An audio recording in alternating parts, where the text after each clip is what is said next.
We're live. Let's go. Hell yeah. As always, I forgot to bring up my chat. All right. We're here. So, um, I have watched a decent amount of the gameplay. So, for anyone who doesn't know, a lot of the big streamers got access to the like beta or early access to season 3.5. 1 second, I'm gonna sneeze. Sneeze is not coming out. Fuck. Venny is first. Congratulations, Venny, on being first. You have reclaimed your spot. But yeah, I have looked at some of the gameplay of Blade and some of the new team ups and all the changes. And if you are in my Discord, you probably have seen. What's up, Fats? How are you doing? If you're in my Discord, you probably have seen some of my predictions, and so far they've been pretty accurate. Not many people played the Luna Atom team up in game, but the Mantis Groot team up seems very good. Um, the combo of Groot Blade seems to be the new Groot combo. Which it started off, if you are not aware of the history of Groot combos, the first like Groot combo that was like huge was Moon Knight. You would Groot ult and then you Moon Knight and it would kill people through Luna ult and stuff. And then they changed how Moon Knight worked and it stopped working. So then we switched to Bucky. We would Groot ult and then we would Bucky ult and we would just again and again and again. And then Bucky got nerfed. But that's still doable. Both of those are still doable. But now Groot Blade seems to be the new cream of the crop. Which is kind of what I thought once I realized that, or once I learned that Blade's anti-heal on his ult is 40%, and seeing how much damage it fucking does, yeah, that's gotta be the new, like, Groot Blade is insane. Thor got huge buffs. Thor also actually looks pretty exciting. I'm still not sure how I feel about his viability, but he looks to be way fucking better. Like, way better. I think Thor's gonna feel way better to play, because right now, no offense to any Thor players, but Thor feels like throwing. Like, he's actually probably the worst character in the game in his current state. Um, so I'm excited to see Thor get more viability. Whether or not he's gonna be, like, actually good doesn't really matter. He's gonna be better. And that's really exciting for Thor's viability and Thor players, because I think Thor's really fun to play. I need to get my VOD, bro. I almost forgot. Yeah, send it in the channel. And I'm only looking right now. I'm only planning on Wisdom's Factions VOD and Drew's VOD, because those are the ones I'm interested in looking at right now. Probably have enough time to get a third one in. So if you submit it, you'll be the third one for today. If we only get through two, then we'll go with yours next, but or next stream. But I'm gonna plan on two, and the likelihood of a third is pretty high. I will say that. Groot Iron Man ult is sickening. Yes, that's also a pretty good one. The only issue with one-hitter ults like Iron Man and Scarlet Witch is that they get hard countered by certain things. So like a Strange Shield can stop that from happening, or a Mag Shield, Loki runes. Whereas like with Moon Knight, you actually just can't do any of that. With Bucky, you really couldn't do any of that. With Blade, you can't do any of that to save yourself, because Blade's ult just breaks the lanterns. It just goes straight through the fucking Strange Shield. Like, it's ridiculous. And it anti-heals. Is Loki good new season? Yeah. Oh, for sure. Loki he's gonna be good until the fucking end of time, bro. Loki's just the character. He's him. Bro, it's 9 minutes. How do you read that? Yeah, okay. Real question for people who use 24-hour time, because in America, it's not 9. It's 12:09, because that would be past midnight. But like, if you use a 24-hour clock, how do you read that? How do you read the first hour of the day? Like, what? How would you say that out loud? Just like a genuine question. Haven't seen the early gameplay. Yeah, I think the group that I was watching, which is like Boger, Necros, Sure 4XQC, like it was a lot of the big streamers. I don't know if they're sponsored or what, but they were playing early. They just wrapped up, I think. So I watched a decent amount of it today. It looks pretty good. 9 past midnight. Got you. Okay. 9 past midnight. Interesting.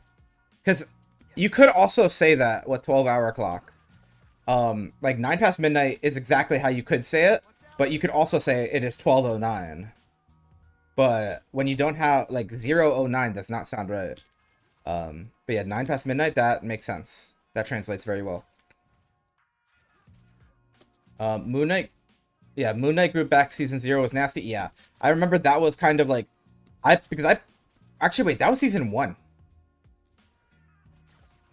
Yeah, that was season 1 with the Moon Knight group.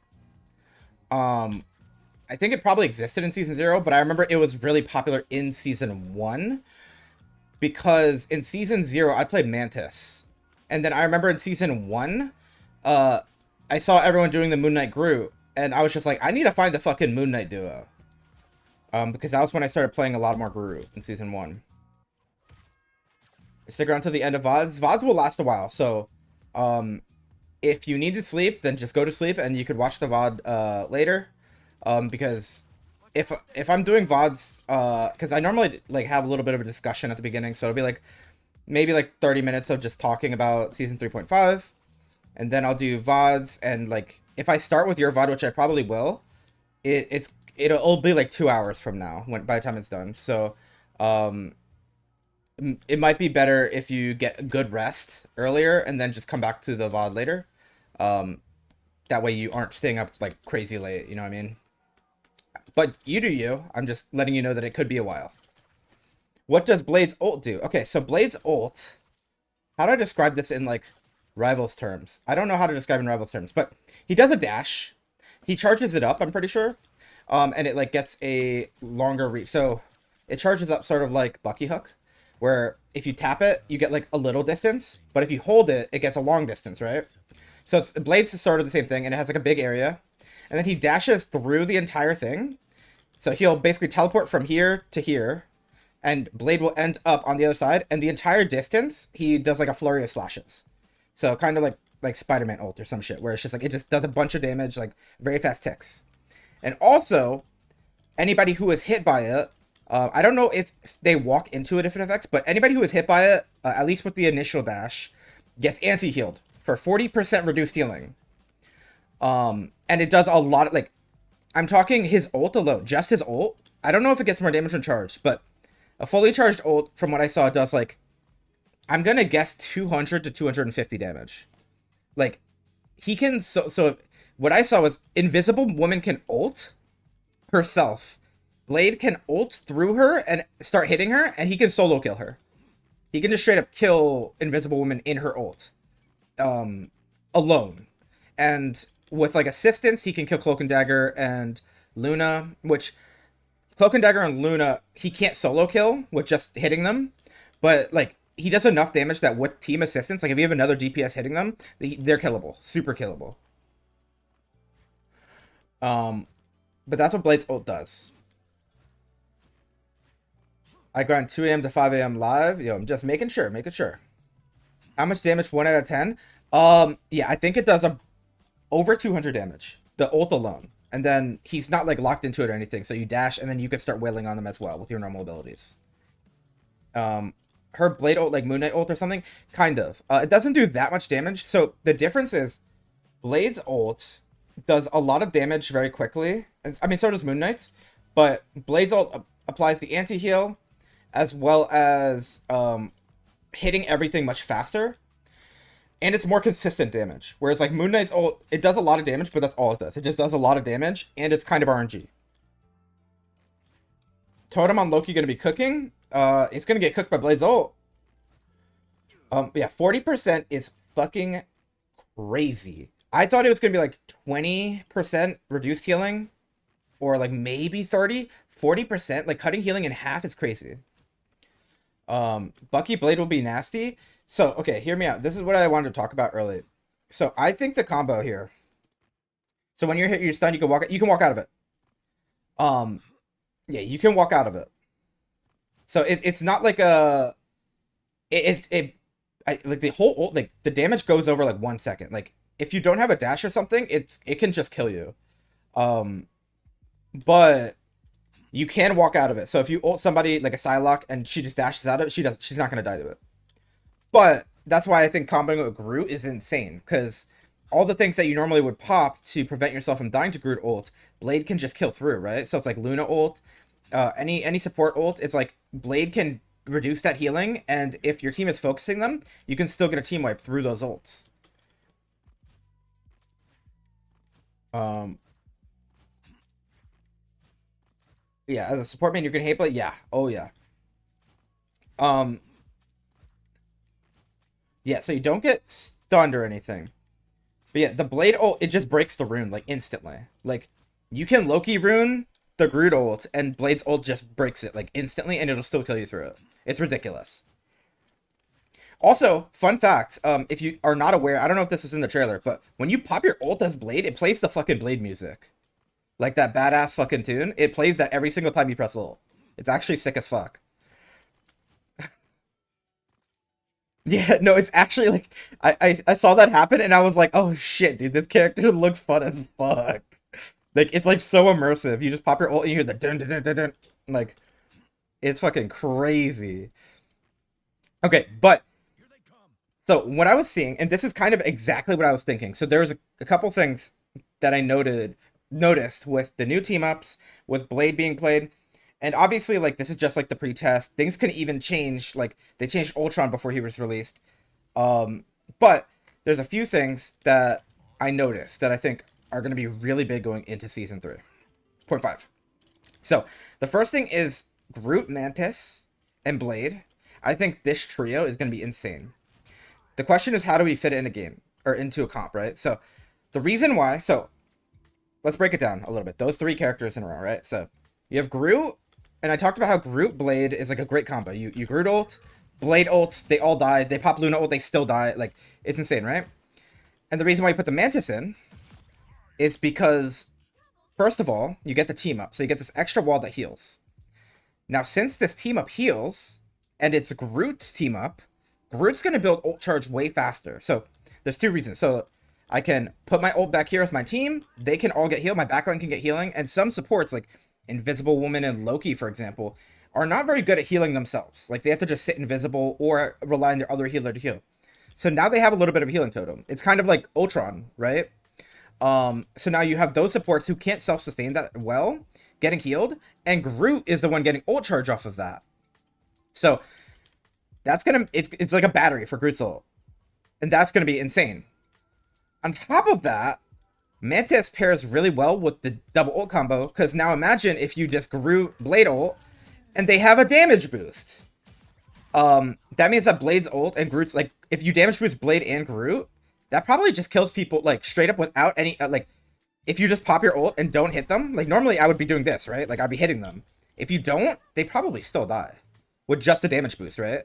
So, like, now imagine, obviously you're not just going to leave it there, so you're probably still going to, you know, ult and like throw your right click and maybe even put a wall behind it, which I'm not quite sure if you would want this wall behind because that Blade's ult might break it, but either way, you give them damage boost before they combo, and now you're just instantly wiping through Luna ults, right? So I think that combo is going to be crazy because you're going to get ult more frequently, you're going to kill more consistently through enemy support ults, and it assists your backline that normally wouldn't have self-sustain, right? So I think it makes a lot of sense to be hiding your healing Groot wall near your support, and also your activation range. So for those who don't know Groot, he has this little ring. If you can see, like, that little ring that's approaching the wall right now, it activates the ring. So that's getting longer. So I would probably be able to get that wall active from here now.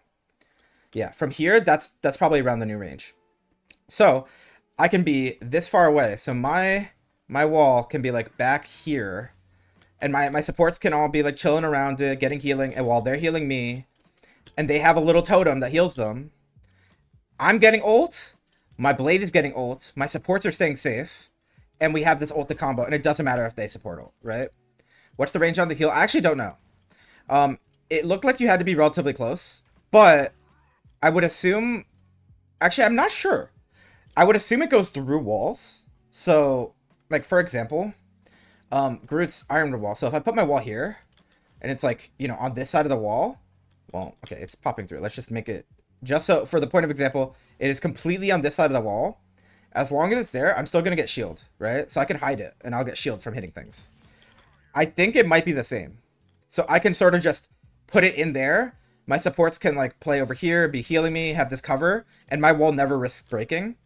That would be the ideal scenario. If it had to have line of sight, I would understand. It would still be pretty good.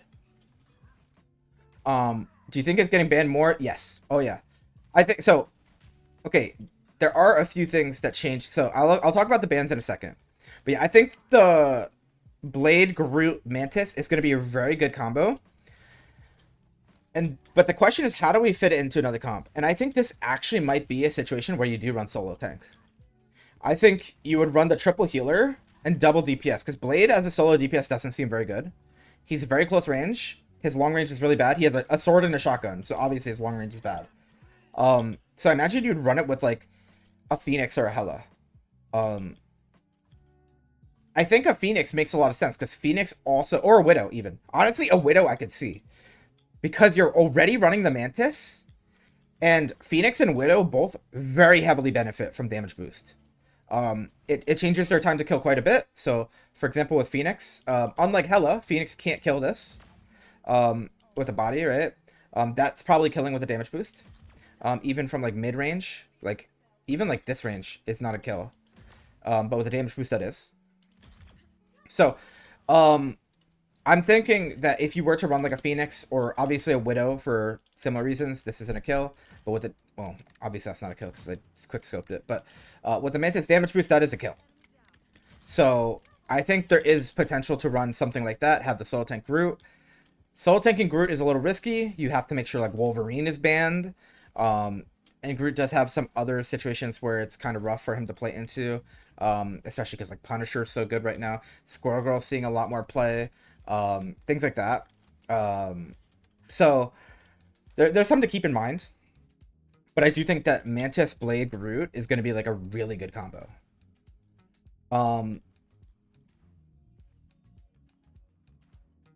Does Mantis damage boost Blade? Oh yeah, sure. Or Loki? I would assume they both do. Well, so from my understanding how damage boosts work in this game, they work on the instance of damage, but you have to be on the character. So when we would be doing this thing where you would throw no more whale and you damage boost with Luna, I can throw my whale here and Luna would damage boost me. So Luna would stay here and she can flicker to damage. Now it doesn't matter when I throw it, it matters when it lands. So the damage boost would be now, and that would kill this person before. Well, still actually, but so I would assume that if Blade ults into a Loki rune, it would get damage boost as long as he has the damage boost while the ult is hitting. Whoa, Soda solo tank? Yeah, I think it might be viable. The thing is, like, it's hard to see. I think Blade solo DPS could be a thing, especially since you'd be running Mantis, so that you have an off healer, and Groot's obviously an off. Well, he's not an off tank, but he does a lot of damage for a tank. So, like, I think there is merit to running the solo Blade, but it leaves you open to getting countered by like flyers and long range threats, right? So I feel like it might be better to actually run the solo tank in this scenario because you have Blade and you have to have the Blade. So I think that is going to be pretty good. I could see a bunch of things. And another thing I have seen, and since I theorycrafted this in the Discord last night, so if it works, I didn't see anybody playing this, but if it works the way I think it does, so you have Iron Fist, and he's getting this team up with Luna, right? And this team up with Luna makes it so if I'm over here and I meditate, it'll give her shield too. And I think somebody said it gives them the healing as well. Like it just meditates AoE basically. So I was thinking, I'm like, okay, so what if we just, and it's like a lot, like this heals 100 per second. Like if you don't know, this heals 100 per second and gives you overshield, right? So what if we were just like, we're like fighting and shit, like, I don't know, like say, you know, I'm pounding this dude, I'm blocking, I'm doing this, and I'm like, okay, I'm getting kind of low. I'm like, yo, Mag, bubble me, and I'm just gonna heal everybody. Like, I just have a mag bubble right now. My whole team just gets like a Mantis ult for 3 seconds. But yeah, I think that that could definitely be a way to play. But the problem is you force Iron Fist and you also force your mag to bubble on cooldown. But I don't know. I feel like that relies a lot on Iron Fist being viable. I feel like that would take coordination, and I feel like that's something you would see more in pro play than in a ranked game. But I think there is some merit to thinking about that idea of just on cooldown every 12 seconds. I'm just like, yo, team, yo, bubble me, and then everybody's full healed again. And then every 12 seconds you just do that in the middle of a fight. I think it'd probably be particularly good on attacking convergence. So I'm thinking on Hall of the Dahlia, the one where you return the cat statue. I think that one particularly would be pretty good. It's a very open point that offers a lot of cover, and also Iron Fist is pretty good on that map. So I could see something like that working, but I'm not, of the strats that I'm thinking of right now, I don't have the most faith in that one, but I do think it has potential. It is like a mini ult. Pounding. Yeah, we're pounding, bro. I don't know if I can allow that, Hoyo. I see it.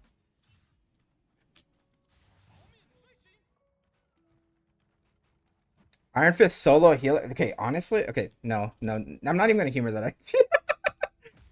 But I mean, having a mini ult every 12 seconds seems pretty good.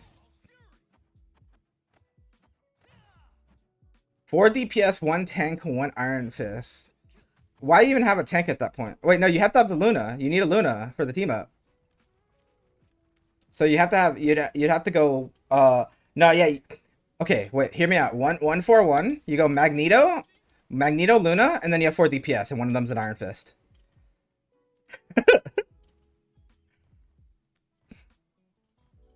But those are the two big things I'm noticing. I saw the Atom team up. So the Atom team up, in the reveal, they displayed it with one enemy. It actually links to every enemy near you. It's like Venom. It'll link to everybody. So it's kind of like another, it's just an anti-dive button. So how a lot of, if you're unfamiliar with how the loop works when you're dealing with dive as a DPS or as a healer, sorry, especially in constructed play when you're running like res comp, because a lot of times you'll be running the Atom Mantis Luna, or if you're just running Loki Luna, a lot of times you want to cycle your abilities, so you'll have this sort of loop where you would do something like pop Loki runes on the first dive, and then the Black Panther, the Spider-Man, whoever it is, has to disengage. Once those disappear, they engage again. Then you pop Soul Bond, and they have to disengage. And then they engage again, and then you pop Luna ult, and they have to disengage. And then they engage again, and you pop runes again, and then they disengage. And then they engage again, and you Loki ult the Luna, and pop Luna ult, and they disengage. And then your Soul Bond's back, like, you just cycle it. Shit like that. I mean, obviously that's not realistic, because that would be Loki, Luna, Atom, and that's not really a played comp. But you'd cycle these cooldowns. And now this team up gives you another cooldown to cycle, because it makes Luna a fucking 1v1 god. Like, you can get dove by 3 people, and you just link all of them, and then all of a sudden you have instant, like, one left click almost full heals her. Like, if you headshot. Like, literally, like, if you're, like, 1 HP, she's probably, like, 200 from doing that. It's ridiculous. I don't know if it heals her more based on how many people she's linked to, or if it just lets her lifesteal off of more people, but it's actually disgusting. So I think that's going to create another aspect. The only issue with that is that it forces you to run Atom, and I still think even after the buffs, Atom's going to be a triple healer. And I think Mantis might also still be in that category, although Mantis actually looks kind of better as a double healer. But Atom is definitely going to be triple healer territory. I think Mantis also is going to be, but I think if you're in a quick play game, and you're just like, fuck, we have 2 healers, whatever, and it's like Mantis Luna, I think it'll perform way better than Atom Luna. But I think in a comp game, or if you're really trying to win, you'd still want a 3rd healer. But those are kind of my takeaways. The thing is, Atom, and also his res got crazy better. His ult, like, you can't just instantly Bucky ult everybody anymore. Like, they spawn with, like, almost full HP. I don't know why it's not full HP. The patch note said 70% shield, and then his current ult is 30% life, so you'd think that add up to 100. But I don't know why. They weren't spawning with full life. Uh, but either way, like, it was like they were rezzing Groot, and Groot had like, I'm gonna say maybe 650 or 700 HP. So it's not like instant die to a Bucky ult anymore, or just like anything, right? Like if Adam would ult now, you could Phoenix ult it and just everyone dies. But now it's it probably kills the squishy still, but it won't kill the tanks. I guess shield to balance. Yeah. So I was just confused by the numbers because it says that they get 70% max life as shield. And then Adam's ult currently, and they didn't change it, is revives them with 30% maximum life. So I don't know if they redistributed it or something, but they were not getting res with 30% max life plus 70% max shield. It might have been a funky translation or wording or something, but it's not 30 plus 70. They weren't at full life. I don't know why, but I think they'll probably fix that, or we'll figure out what they meant by that. I think I'm feeling like it might be 70% total, so 30% life, 40% shield, but they just like mistranslated it, or they changed it before implementing it, or something like that. But either way, it is a huge buff to Adam's ult, giving them more life out. Like, you're way less likely to get insta killed, and that's like massive, because that was kind of like the big thing about Adam's ult is like sometimes you can get it off, but you have to get it off in like a really safe location because you have to heal everybody up. So I think it actually makes Adam way better, and his right click giving his heals back is crazy good too. I still don't know if he's going to be able to duo heal with like alongside, you know, your Luna, Invis, Loki types characters. I don't think he has that capability, but I think he's going to be way better. Yeah. How his right click gives heals back. So Adam right now, so currently Adam, if you left click a headshot, you get 1 second back, right? And that's like, they added that a few patches ago, where you can get your heals back by headshotting, right? So now they're adding a mechanic where you get 0.3 seconds for each of these balls you hit. So right there, I hit 5 balls, I would get 1.5 seconds back from hitting that full barrage. Which this has a 6-second cooldown, which means that if I do this, I just got 2.5 seconds back. So I just got half of a heal from doing that. So the reason why that's really good is, so for those who don't play Adam, he kind of has this little range loop. So when I'm at close, let's just use this Luna for example. If I'm at close range, I kind of want to do this and sort of spam my left click to get my heals back, and also because the damage drop off on his left click is pretty high. So like, this is a lot of damage, but let me go all the way over here, and I'll show you the rate from a range, right? Well, this is probably far enough, but so from a range, it was like 2 headshots was almost a kill, right? And it is a little sliver. Yeah, so now it's like a really big fall off. So what you would do, and it's kind of backwards, and I've explained this to people before, where it's a little backwards. You would expect your hit scan to be your long range ability, right? So you'd be using this at a range, and then you would do this close up, right? But it's actually kind of backwards. Typically, you're going to want to do your left click close range because it has no fall, or because it has a strong fall off. And when they're getting too far away, you use this because it has heavy fall off. So you start using your right click when they're far away, even though it's a projectile. What that means is that if enemies are staying away from you, it feels like you have to choose between trying to farm your headshots with your left click from a range and doing less damage, or doing full damage with your right click and losing the ability to farm ult or heals as fast. Now, since your right click gives you heals back, if the enemies are staying away from me and I don't have anybody close to left click, I can do this and still be getting my heals back. So now I don't have to worry about my heals being bad because I feel like I have to be using my right click more. So it makes it feel like it should be a lot more smooth. And it feels like you're going to get a lot more benefit from just playing your game rather than having to make that conscious decision. Do I want to get more heals by trying to do these like low damage left clicks? Or do I want to try and do like one-shot damage? Because like, I mean, I can do like one-shot damage, right? So like Well, I missed, but yeah, like I can do like one-shot damage from this range, but it involves my right click. And in the current patch, doing that makes me feel like I'm wasting like heals, right? Because like right there, that's like in the time it took me to do that, that's probably a full heal. Like I get to snap one more time, but now I can kind of do both, and I think that's gonna make him feel way more comfortable to play. As far as viability, I don't know if this is gonna make him like crazy more viable. I think he's gonna be pretty solid in triple healer comps, but only if you have the Luna team up. I think enabling the Luna team up is going to be like the thing that pushes him over the threshold of being playable. But I think he's overall going to be way better. Like, I think this is looking really good for Adam. So, I do have to keep in mind, like, the quick play ability, because I feel like not everybody plays with proper comps and, like, you know, try hard strats or anything like that. So it's like, there are people who just play Ultron Adam in quick play, and that's what they're going to have on their team. So I think he's going to feel way better for situations like that when you aren't playing a proper comp with triple healer, or you're playing him in his best situation. If you're just playing him to play him, he's going to feel way, way better. Because I think his capability of being like a double healer when he has to be, it's going to be higher. I don't think it's going to be like, you know, viable at a competitive level. But as far as just like making the game not feel like shit, I think it's going to be a huge W for him. Mantis too. I think Mantis is also going to be there because she's getting the team up anchor. I think Mantis is looking really fucking good for the same reason. But I think both of them are both going to thrive with triple healer still. But I will say that I think that I like and dislike the triple healer being pushed a little bit. So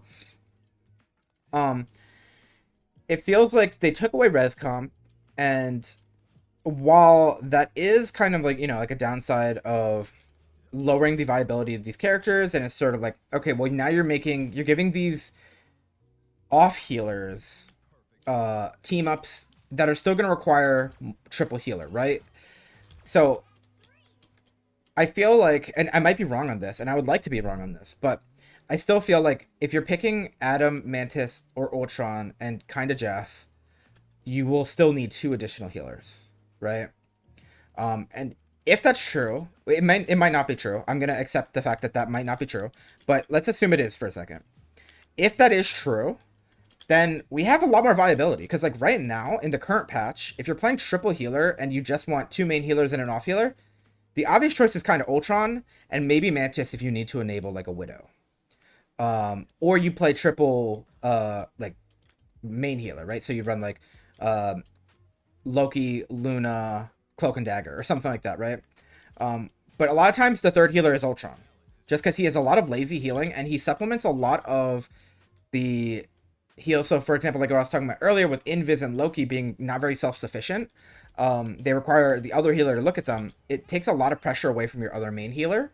So Ultron fits that job very well because he can sort of have that lazy healing and just throw it around when he sees somebody's low, and he helps the people who can't sustain their own life without having to divert his attention very hard. So like if you're playing Luna and your Psylocke is low, you have to like stop looking at your tank and heal your Psylocke up, and then your tank takes a lot of pressure, where Ultron can sort of just set it, forget it, and start looking at the enemies again.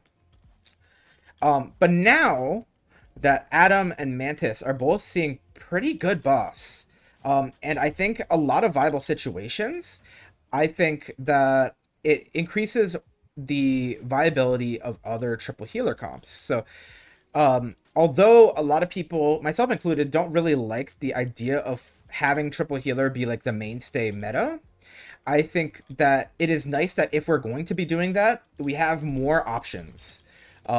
So like I was saying before, like having the Mantis and the Groot setup could be really good. Having Adam, Luna, and maybe you throw in like a Loki, or even throw in like a Mantis, or an Ultron even. Like I feel like there's a lot more flexibility with the fact that Adam and Mantis are getting stronger independently and not relying on each other.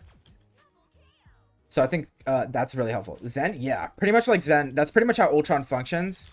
I feel like Zenyatta was a little more upkeep intensive. Like, okay, Ultron, so this is one of the things that, you know, somebody's a bad Ultron if they do this, and then they just sort of chill. The good Ultrons will always be trying to move this. So a lot of people don't know this, but Ultron heals more to the person it's actually attached to. A little bit. just a little bit, I'm pretty sure. But also, switching this over and knowing who's about to leave your line of sight does take a good amount of awareness, right? Being able to look at, like, oh, my Spider-Man, I see him going in, let me give him the drone, and as soon as it's about to wear off, or when it does wear off, I need to give it to somebody else. Like, you need to keep your drone on the priority targets at all times. And that's something that I feel like a lot of people don't pay attention to. And I do think Ultron actually is relatively difficult to play because, and that's kind of my issue, right? So my issue that I had when I was kind of complaining about Ultron ruining the game a lot was probably more so that people did not realize that Ultron was more difficult to play than it seems. And it attracted like DPS players to play healers in a poor way. And I think Ultron can be very valuable if played properly. It's just pretty difficult to play him properly. And it also is mechanically reliant. If you're not doing a lot of damage on Ultron, you should not be on Ultron. He does not, like, if you're doing healing as your main goal, just play Cloak and Dagger. Like, honestly, you need to be, like, the reason you pick Ultron is to have a third healer that can do this while also not sacrificing a DPS spot, basically. But all that being said is that he's like a maintenance healer, a low maintenance healer rather. And while he does have difficulty being played like to an optimal a point, he is very lazy when it comes to healing, and he requires little focus on your team. You just need to be able to check on them, like your rearview mirrors. But I think that adding Mantis and Atom into this mix of now we can run triple healer with like a weird combination of all of these is actually like kind of nice. And unfortunately, I think this is like already I can just tell, I think Jeff is going to be like 2 tiers below the second worst healer. Like, unironically, I think Jeff is just really bad after these changes. Like, everyone's getting buffed except Jeff. Like, all the people, and Jeff was already struggling the most out of any healer, to be honest. But now the healers that are struggling, but struggling less, got buffed. So it's like Atom and Mantis were alone, they were kind of not good, right? Atom, Mantis were not very good, and then Rocket's a little above them. And then Ultron is also there, right? So it's like these three were kind of just like not great on their own, but Jeff was also not great on his own. But Mantis has like a healing ult. Ultron's got a pretty solid ult. Adam's res is pretty good, and also he enabled res comp. So it's like all these healers were like above Jeff, and then these two get buffed. Ultron was already pretty good, and then Jeff is just left in the dust, which is kind of unfortunate for Jeff because, like, you know, I fucking love Jeff as a character, but he's just really bad. Has what has been submitted? Okay, awesome.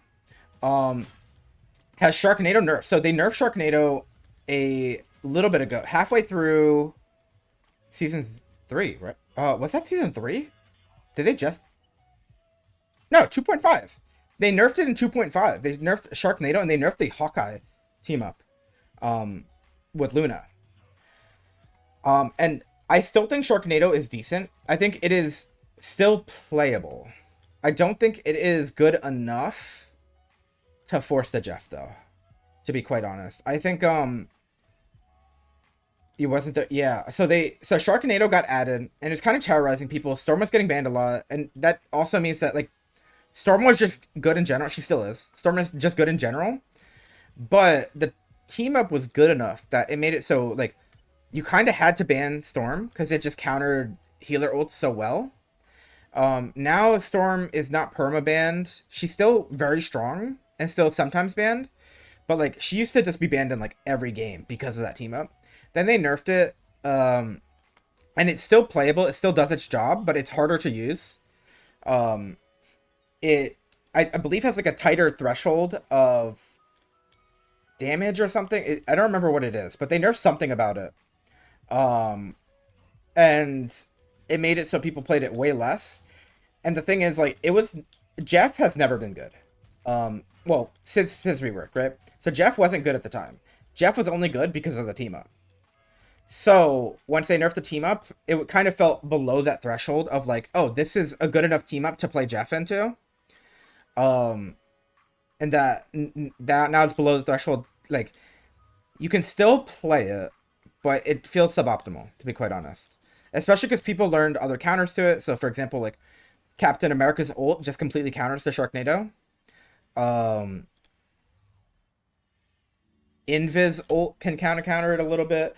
Iron Man ult is really good counter. Now Phoenix is a pretty good counter to it. So there's a lot of counters to it that kind of made the Sharknado combo fall out of favor. But I still think it's very playable. And if you play the bans right or play into the enemy's comp well, it can still be good. But I think most people are kind of just preferring to, instead of using the Sharknado, just like um running like Storm Punisher and just have mad damage. Just run like your normal Luna, Loki, Storm Punisher, and then like Magneto. Um, and I think that's kind of the favor right now. And then the last person on your team can either go an off tank, so you can have your Emma, or you can have like an Ultron. And that's kind of like the combo right now because Storm's ability to, first of all, Storm is good against dive. So like Black Panther, Storm is pretty much undivable, but also she has not only the slow but the damage aura. Um, it just makes it very difficult for Black Panther to do his thing. Um, so that's one thing that Storm's really good at, and also the damage boost with Punisher. Punisher already does like a ton of just upfront damage. It's just kind of like that's a big favor that a lot of people are going to because it's just a lot of damage and it's hard to like, even if you're just shooting damage at the tanks, it can be hard to out heal. That's how much damage it is. So it's one of those things where it's like a lot of these characters that people pick for damage, raw damage, so like Squirrel Girl, Moon Knight, are big, but Punisher just clears both of them because it's like Punisher does more damage than both of those characters, and Squirrel Girl and Moon Knight only do damage numbers in an AoE, which is kind of why they're not very good right now, because Squirrel Girl, like, realistically, this time to kill is not very fast, right? That's not very fast, if you think about it, right? Like, compared to Punisher, like, Punisher kills faster, and granted that's headshots, but Squirrel Girl can't headshot, so, like, even if we're mixing it, right? Still faster. And I get to target this. I can, like, it is much easier, if we're missing a lot, like, missing one nut on Squirrel Girl, and missing, like, I'm still killing way faster, and I'm, like, my accuracy in general is better than that. And I'm killing way faster. Like, being able to aim like this and kill like that? Yeah. And then on top of that, you have Storm with the damage boost. And then you obviously have your ult and all that. So it's like, the time to kill is crazy. Well, so I think that's why Punisher is kind of just outclassing the high damage DPSs like Squirrel Girl, Moon Knight.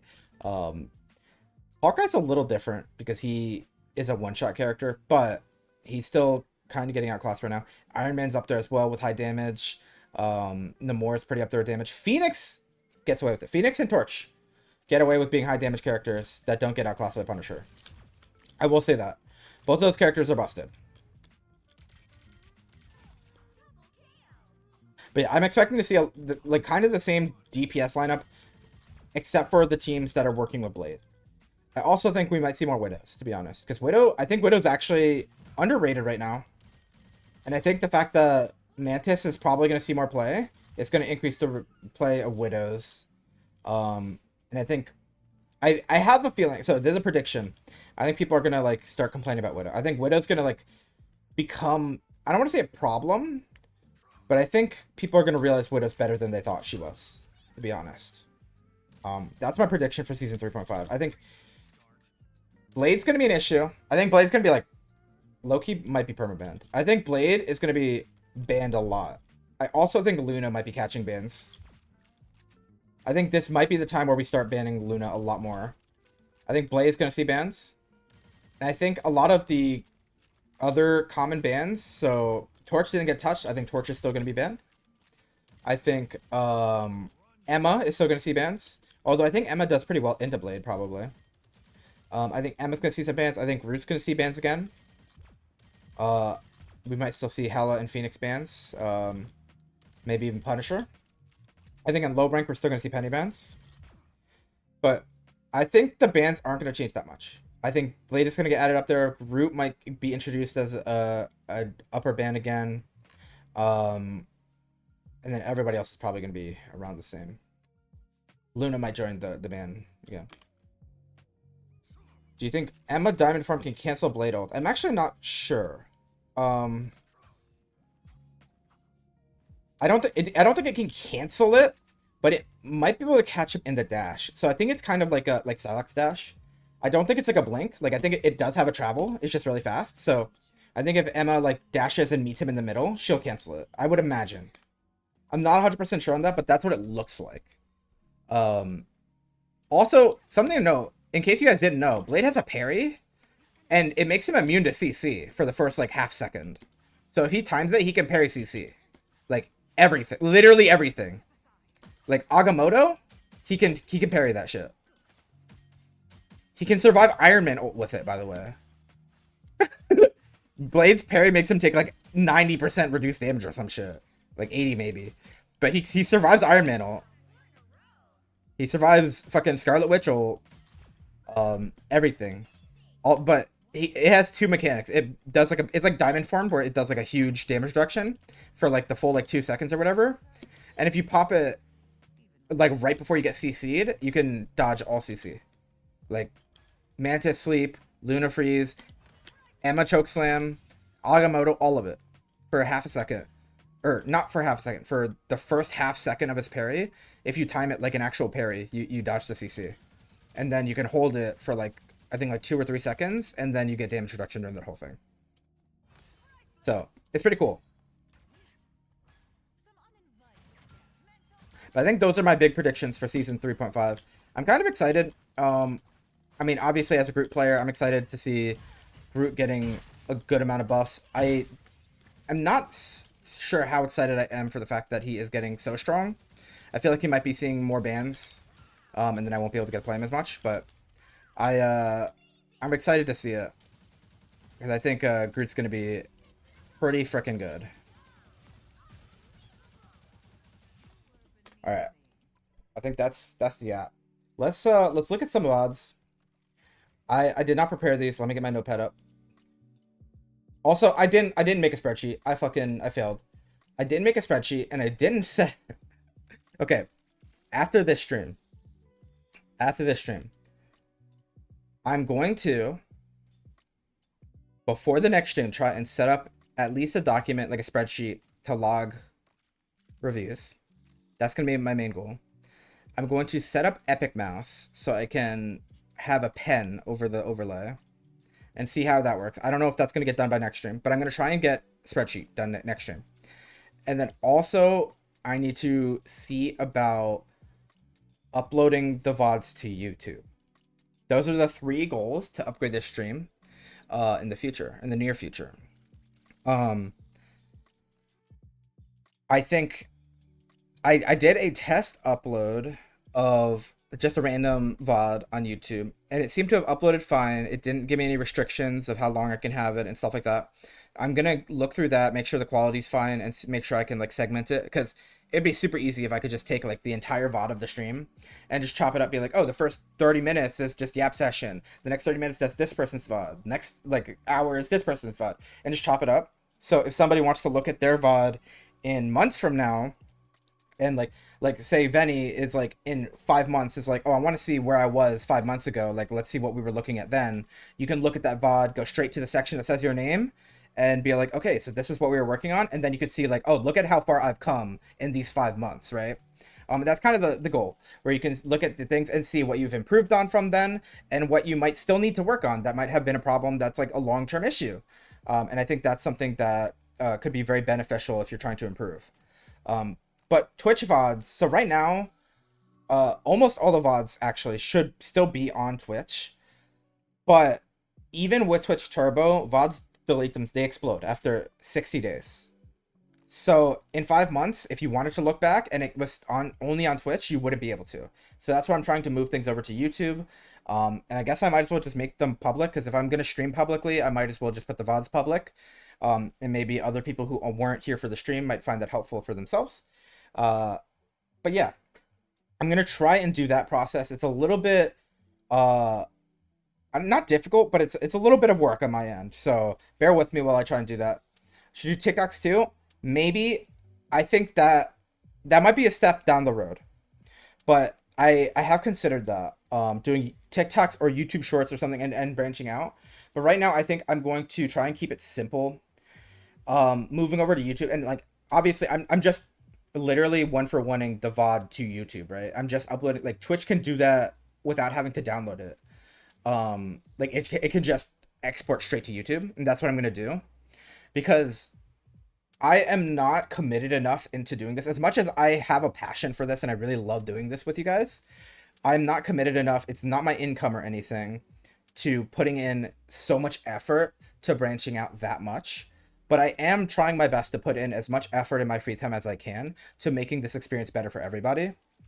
So it's one of those things where it's like, if it becomes like kind of like a business strategy, like if it's like, oh, the stream is kind of blowing up and my YouTube's kind of getting some attention, maybe I should branch out to TikTok. At that point I might consider it. But right now I feel like branching out to TikTok before having any attention that would make me feel the need to do that is a little bit more effort than I feel like the predicted like return would be, right? Like I feel like I'd be uh draining myself of too much energy without expecting anything from it.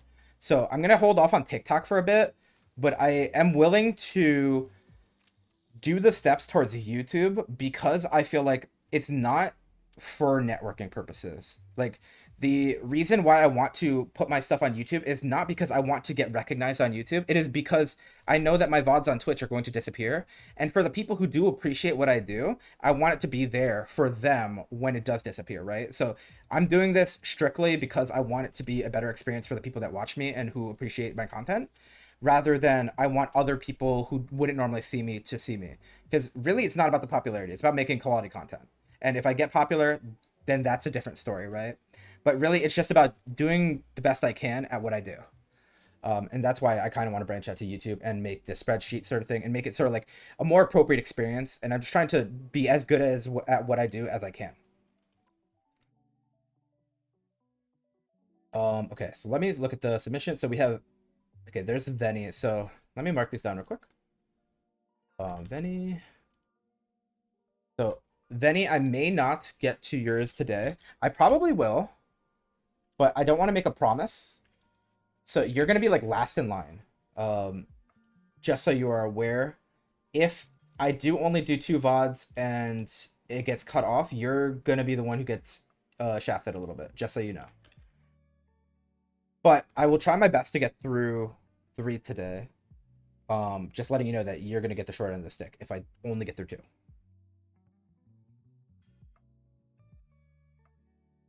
But that does not mean I will ignore it. If I do not get to you today, I am already mentally prepared to do it next time. You know what I mean? And then I was looking this one. Yes, so this is with Pika, Wisdom, Yasu, and Crimson. Okay, so this is a 4-stack. So this isn't a full faction game, but I was gonna look at this one. And I think we're gonna start there. Wisdom, if you're still here, you're gonna be first. Wisdom, Pika, Yasu, Crimson. I don't know who Yasu and Crimson are. They might be faction members, but we'll see. Okay.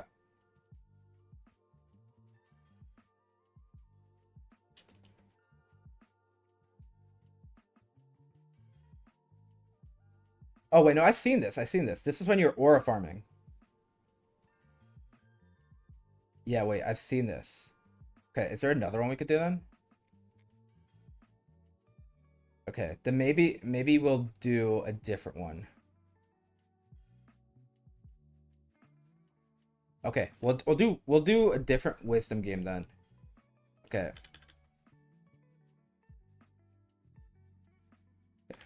We're gonna do.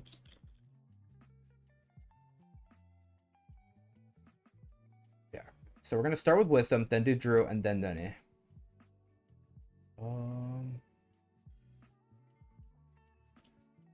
And I am just gonna react with an X, which does not mean that I do not like it, but it means that I'm not reviewing it. Okay. So let's see what we have to work with. Yeah.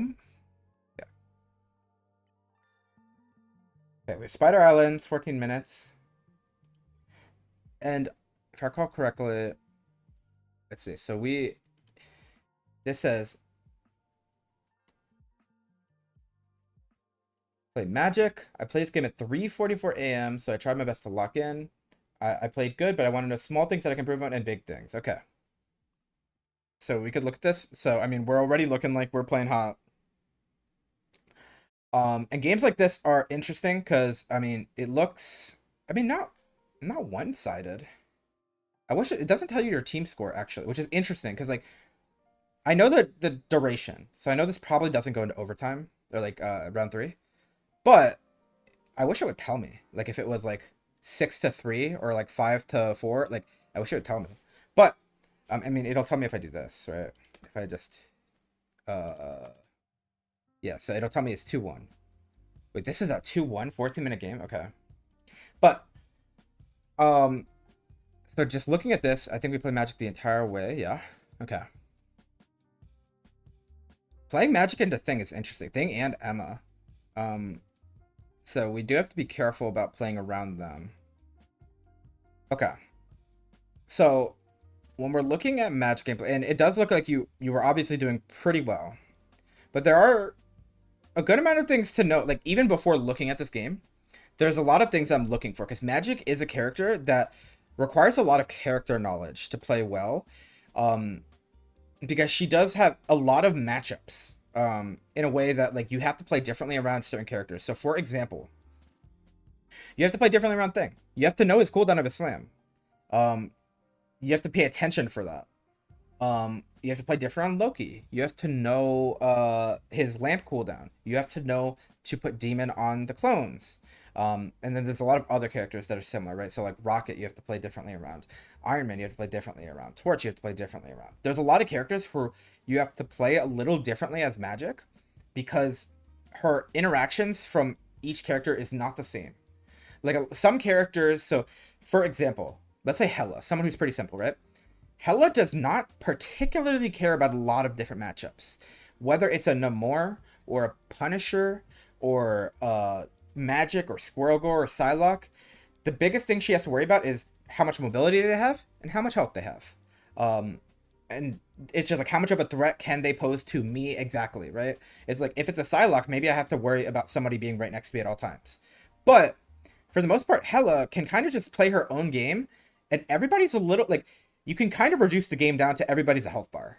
Not exactly, but it is closer to that than it is on Magic, where Magic kind of has to know every single character's matchup, and that's kind of what I'm looking for here. So, for example, we're playing as Captain America. While you do have ability to disrupt him, I don't think you should be focusing on him very much. That you do have to rely on your team to sort of deal with him alone. And the best way you can help with dealing with the Captain of America is by messing with his support system. So if Captain America is being problematic to your team, you're actually going to do more help by messing with his healers, for example, than by actually trying to go after the Cap. Because it's going to be very difficult for you to get consistent damage on him.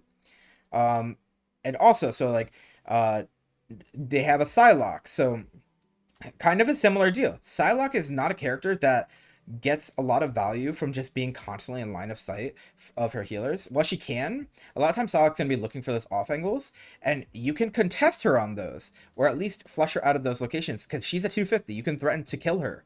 And if you even threaten to, you don't even need to kill her. If you threaten her, then she has to find a different angle or retreat back to her healers. And if you force Psylocke to have too much downtime, then she has to switch off because she's not doing enough, right? Squirrel Girl's a little rough, but same thing where it's like you have to constantly threaten the Squirrel Girl and make her use her resources to try and fight you. That way she's not just pouring onto your team. Thing, you have to know Thing's cooldowns, and he plays Emma as well, so you have to know Emma's cooldowns. You have to pay attention to the diamond form, pay attention to the slant. There's a lot to pay attention to in Magic. But you get the point. And obviously, I see you play a lot of Magic. I know that you are aware of these things, but I'm just sort of trying to summarize it for anybody else who might not understand this, as, like from the perspective of a Magic player. So we're going to see how you play around those factors. We can just skip right to the doors opening, and you are two. All right, so we're defending first. So we're in the Hatsune Miku skin. So we're seeing their rollout. We're playing pretty far back. I was gonna say like we're pretty far back for our open. I feel like a lot of times teams will play further up or at least look for info. But I mean, it's just a ranked game. You said it's like 4 in the morning, so might be a little distracted or something. It's fine. And I was to say we could look for a high ground. So another good thing about Magik to just note that I'm going to be looking for is the angles you approach from. If you look at pretty much any character, right? So let's take a Skulking Dagger, for example. Well, that's not a good example. Okay, let's say this Invis, right? So this Invis, she's looking to heal her team, right? She has her teammates in view. So where is she vulnerable from? Like, let's just look at this. So hypothetically, if the enemy Magik, like if there's an enemy Magik who is like right here, this Invis can die. Right here, Invis can die. If she's up here, Invis can die. Back here, Invis can die. She has so many blind spots, and that goes for the enemies as well, right? So if we like look at here, I mean, obviously they're just out the gate, but like this cloak or this dagger looking from this angle, like any degree, like even like right here. So she sees like this branch. So if you show up from like this angle, even though it looks like you're like in front of her, she can't see you. So the angle that you approach is going to be really important here. So let's see how you play around that. Magik does have a good amount of like just neutral game of just finding positioning and poking with her right click while you look for that. But yeah. Okay. Going for the Assassin Knights. That was good. And you have the support to get out. Yeah. That was a really good pick. I think actually I think this is fine here. Just playing this corner, just make sure your Magneto knows when to back off.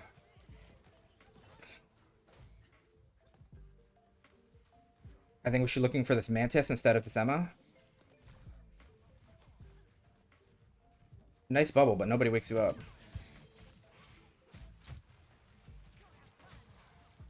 Interesting. Okay, so we're going for the one-shots. We're kind of, I think at this point we're probably overstaying on Welcome a little bit. Well, maybe not. Our Mag probably is bubble. Yeah, okay.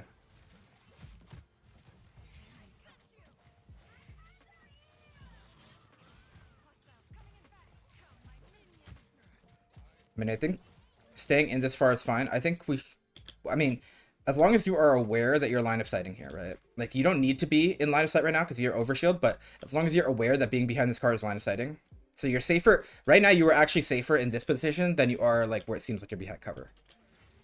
And it seems like you're aware of that. Okay. I feel like you're using your spin a lot more than I see a lot of Magics use it. I feel like Magics, a lot of the good Magics I see, it's almost like maybe 66% demon, and they'll use their spin like pretty much only when you're going for a one-shot combo. Which it can be reduced down to a playstyle thing, to be honest. I mean, I think stalling here is actually fine, but you need I think if you die here, this could be bad. But I think stalling here is actually fine for saving time. Yeah, I think... So there is merit to... Okay. I want to see where this became a bad idea, right? Although, this dash, I don't like this dash. I think you need to save this dash. Like right here, just walk to the cart and save your dash, right? But I think stalling this is actually fine. And like at this, like I would probably, yeah, like doing this, I would probably just be like throwing a demon around here. And then I would hope that you'd save your dash to get back up here. Because I think this pathing, now you're just getting staggered. Because you're not contesting cart. And by fighting back here without contesting cart, you're not dying on cart, you're staggering. So if you just AFK'd on cart and let them kill you, it would have been better than trying to fight this and giving them that distance. Because now they have 10 seconds before you can get back. And even though like you were buying time for your teammates to spawn, but now they have to buy time for you to spawn. So, and you have ult too. So I think playing your life there is way more important than stalling the cart or than fighting. I think stalling the cart was not the worst idea. I don't think it was the best idea either, but I think if you played cart and then kept your dash to get out, you could have gotten value without any risk. Okay, we are undefeatable, so let's look at how our ults are playing out, right? So we know that, well, actually, when did they use... Wait, I want to see... Did they cloak ult already, or did they... Where's the cloak ult? Is this what kills your team? Yeah, okay, the cloak ult is what loses you this fight. That's right. So That's on me for not paying attention to that. But now that we're on here, well, let's go a little further. Right here. Okay, so we hear the... Where is my... Oh my god. Okay, okay. Bad streamer alert. Where's the fucking... Not the scoreboard, bro. Where's the... Match? Is it P, bro? No? Yo.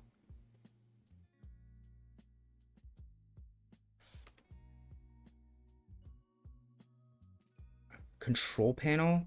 Match stats? It's not P. What am I doing? Yo, I'm gonna be real, guys. I'm tripping.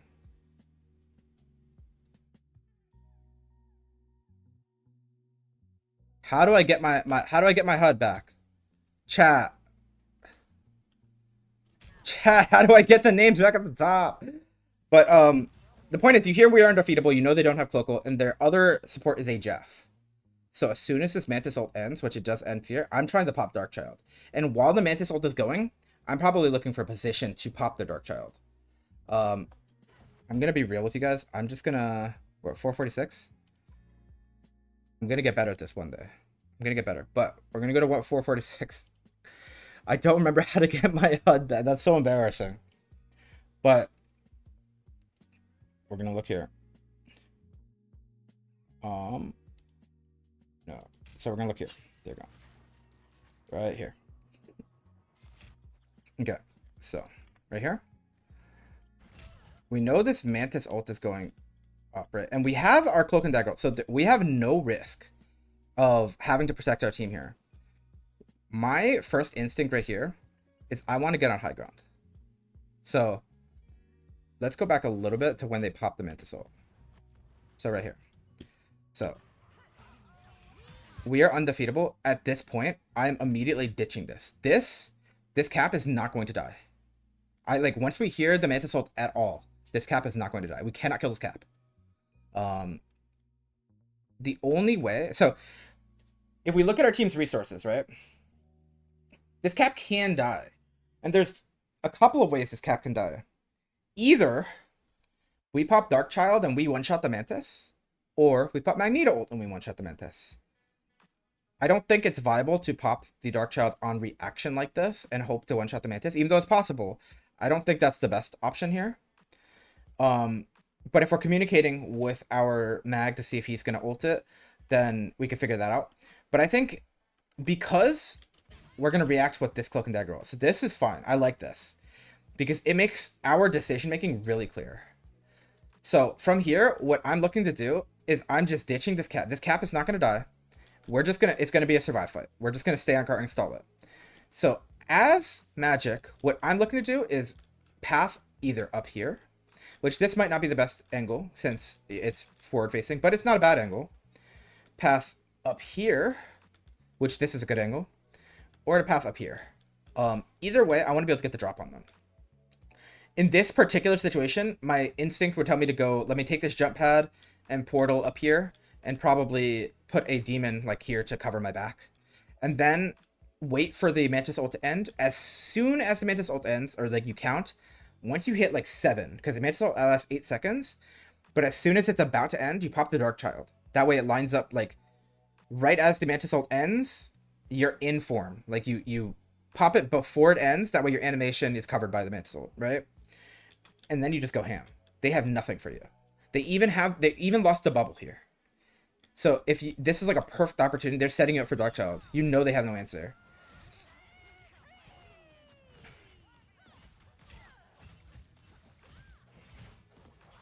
So like we can pop it here, but we're not in like a good position for it. I mean, it still works out all right, but we're getting countered here. Yeah, so we don't get as much value as we could have from this.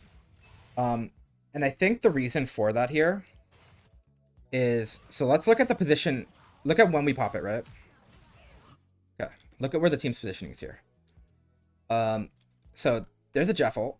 So we should be seeing if we need to kill this Jeff. So we pop Darkchild. Our first priority right now should be, did Jeff get our team? And did he? Let's see.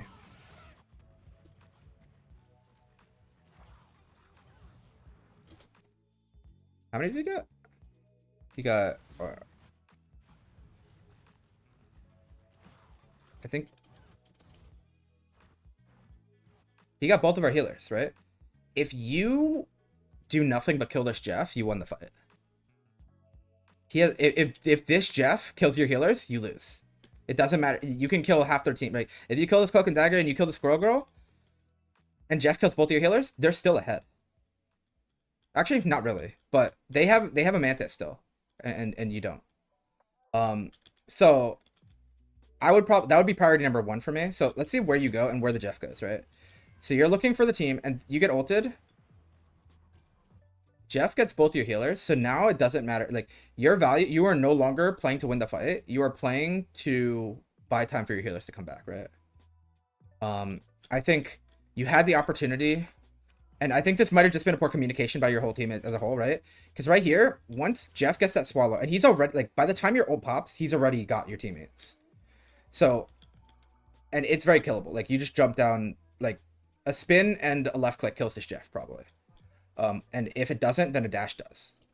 And also your team is trying to save your team. So, but instead you get held up here, and now you're staggering, right? They have spawn advantage. Keep that in mind. So even if you kill their healers, they have spawn advantage. So they're going to be able to pressure you before your healers even get back, which means you have to play back. Like, you have to wait for your healers. You cannot fight. Yeah, okay, that's good. I like how you fall back for this and protect them from the cap, or at least put some pressure on the cap to back up. But, like, now we're in a fight that's, like, this is not favorable, right? Like, our mag's about to, like, we need to catch up on healing because we let both of our healers die. And, like, this mag can just die here. And does he? No, he doesn't. Okay, we get pretty fortunate that he doesn't die, but he definitely could have died there. I mean, I like the way that you're fighting in fight for the most part. I think that didn't hit him. It's unfortunate. But I like the way that you're playing in fight. The amount of space you're taking and threat you're posing is really high, and I think that's very good to be playing Magik as. The only issues I've noticed so far are kind of just like macro game issues, right? So, like, knowing to protect your healers or to save your healers there, and just being aware of who to prioritize. And controlling space, but I think you're doing that pretty well through your body. I feel like a lot of Magics will use their demon more to control space, but I think you're posing enough of a threat with your combo game that it's working out fine. You're not killing her. Okay, Mag is killing her, but I don't play Magik, but I've seen enough Magik that right here, she's in, she's getting health back. You know she's in a Cloak and Dagger ult. There's 0% chance that kills, unless you have ult. What's up, Gabe? How are you doing? We're doing VOD reviews today, but I mean, she does die to the mag. Actually, it was to the Squirrel Girl, but it was just a lot of damage at once. But I think stalling this cart is actually fine. Like, dying on cart here is fine. You need to just stall. Because at this point, if you're going to get staggered, you're going to get staggered. You might as well just fight as much as you can. That way they don't get distance. Buy time for your team. You have Darkchild, actually. Yeah. I think you touch this last second with Darkchild, then you can actually win this.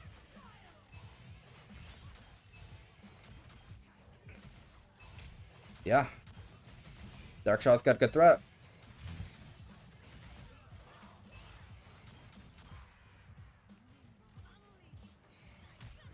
Oh, ran out, but you still got her. Nice.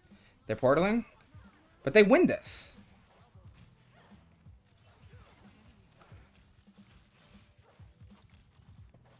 I feel like we might be panicking a little bit to hit this Jeff. I just want to see. I want to see this fight again, because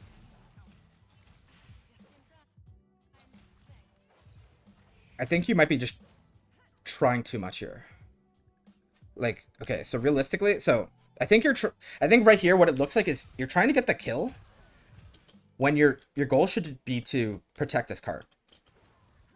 Because, like, just imagine this. So instead of, like, doing this and portaling, this portal actually gives him a good opportunity. If you just stood here and just swung, you didn't even need to move. If you just sat here and swung in front of him, he cannot cross this path. He's gonna die. But since you do that and you like miss your dash and like if you hit, it would have been an instant kill, right? It would have looked cool. It would have been nice. But if you miss, it gives him the opportunity to sort of just like walk past your team a little bit, and be a little like more of a nuisance. And it seems minor, but it is one of the like this Jeff could be dead by now, like guaranteed. But he is dead.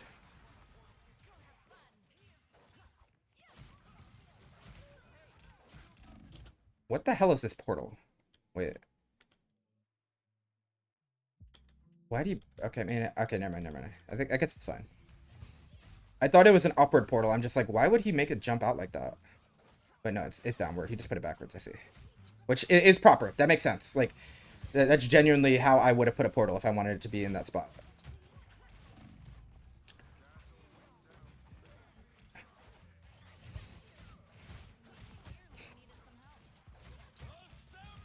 Okay. I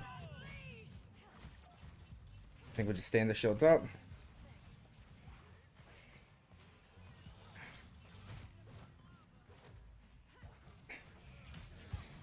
I like this. Do we pop Dark Child?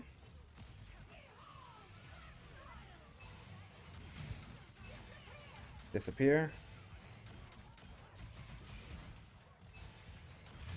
Stalling for as long as we can, but that disappear was really good.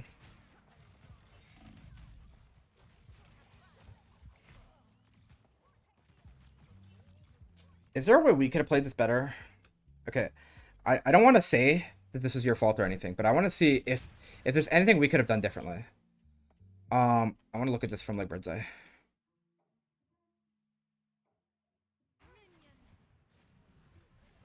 I think this was an unfortunate positioning by your Invis, getting pulled into that.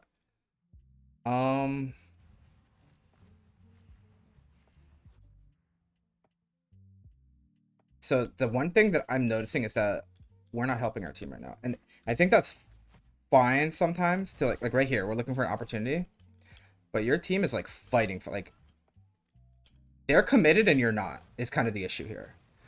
Granted, there's a lot that went wrong, right? So like our Strange went anti, and he's just gonna die for it pretty much. Maybe not die for it, but he's like if he had the healing while he was anti, he would not have died right there. With that being said, I think we pop ult too late. Like, this is a Hail Mary ult. I think it would... So, in an ideal scenario, here's how I think it probably would have been better to play. I mean, there's plenty of different ways that our team could have played better, but also what we could have done. So, right here, we have an Invis ult down. So, what I'm thinking is... well, actually, it just ended, but... Either way, what I'm thinking here is I want my ult as fast as possible. Because I need to get my ult before my team dies. My ult is only going to get good value if I can use it while my team is still alive. So once our Invis dies, it's looking grim. Once our Strange dies, the fight is pretty much over. Popping your ult at that point is like a super Hail Mary. So like right here, I'm probably looking to like poke, even if I'm hitting like this Invis or like just putting a demon down or something, just trying to get some ult charge. I think if your plan is to ult here, you need to force it a little more. That, or if we were planning on just stalling and like, you know, playing this slightly less aggressive game, we have to recognize when it is no longer appropriate to be popping our ult here. So like once we lose our torch and once we lose our Strange, we're done. Strange especially. So something to note is that we're running solo tank, and the issue with running solo tank is that you have nobody to hold space to build your support ult battery or to just be a wall when your tank dies. If you have another tank, most tanks can sort of fill that secondary role, like even if it's not a great one. Like, so for example, if you have like a second tank and it's like a Cap, right, or a Thor, even, you still have this like beefy frontliner who can soak up heals for your team, build your, you know, your healer's ult, and they can also just be hard to kill. Whereas in your comp right now, since you're running the triple DPS and solo tank, once your Strange dies, you just have to accept that the fight is like your chances of winning each fight, um, it's not actually 50-50, but let's just say hypothetically it's 50-50. If your Strange dies, it jumps down to 25-75. Like, your win rate just goes down very significantly if you let your Strange die. And that's the problem with running solo tank. It relies very heavily on winning these fights without losing your tank. Because if your tank is dying early in each fight, which this isn't very early, he's the third person to die. But once your tank dies, you have to realize the fight is very close to over, and you have to assess the situation and see, is this fight winnable? And it's currently 3v6, which I think there's people back there. So it's like, it's a 3v5, and they have an ult up. It is not winnable. But you do bait out the Invis. You trade 1 for 1. And I think that's overall a W for you, but they're going to get the checkpoint.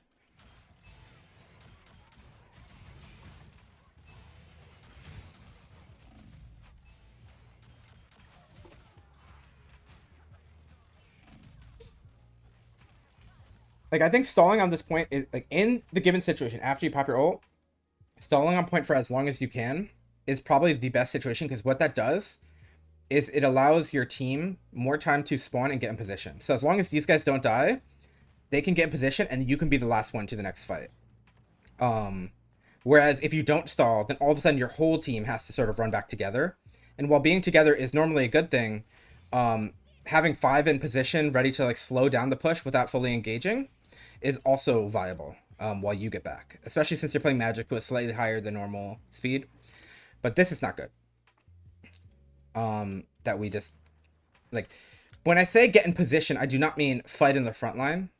I think getting in position means we hold probably up here, I'd imagine, like up here with our Strange, and make sure they don't take the space from us. Because realistically, since this space is so open, if you died with your team, right, and all of you pushed out together, you might be having like a 6v5 or a 6v6 up here, and this is not like a super great area for you guys to fight in.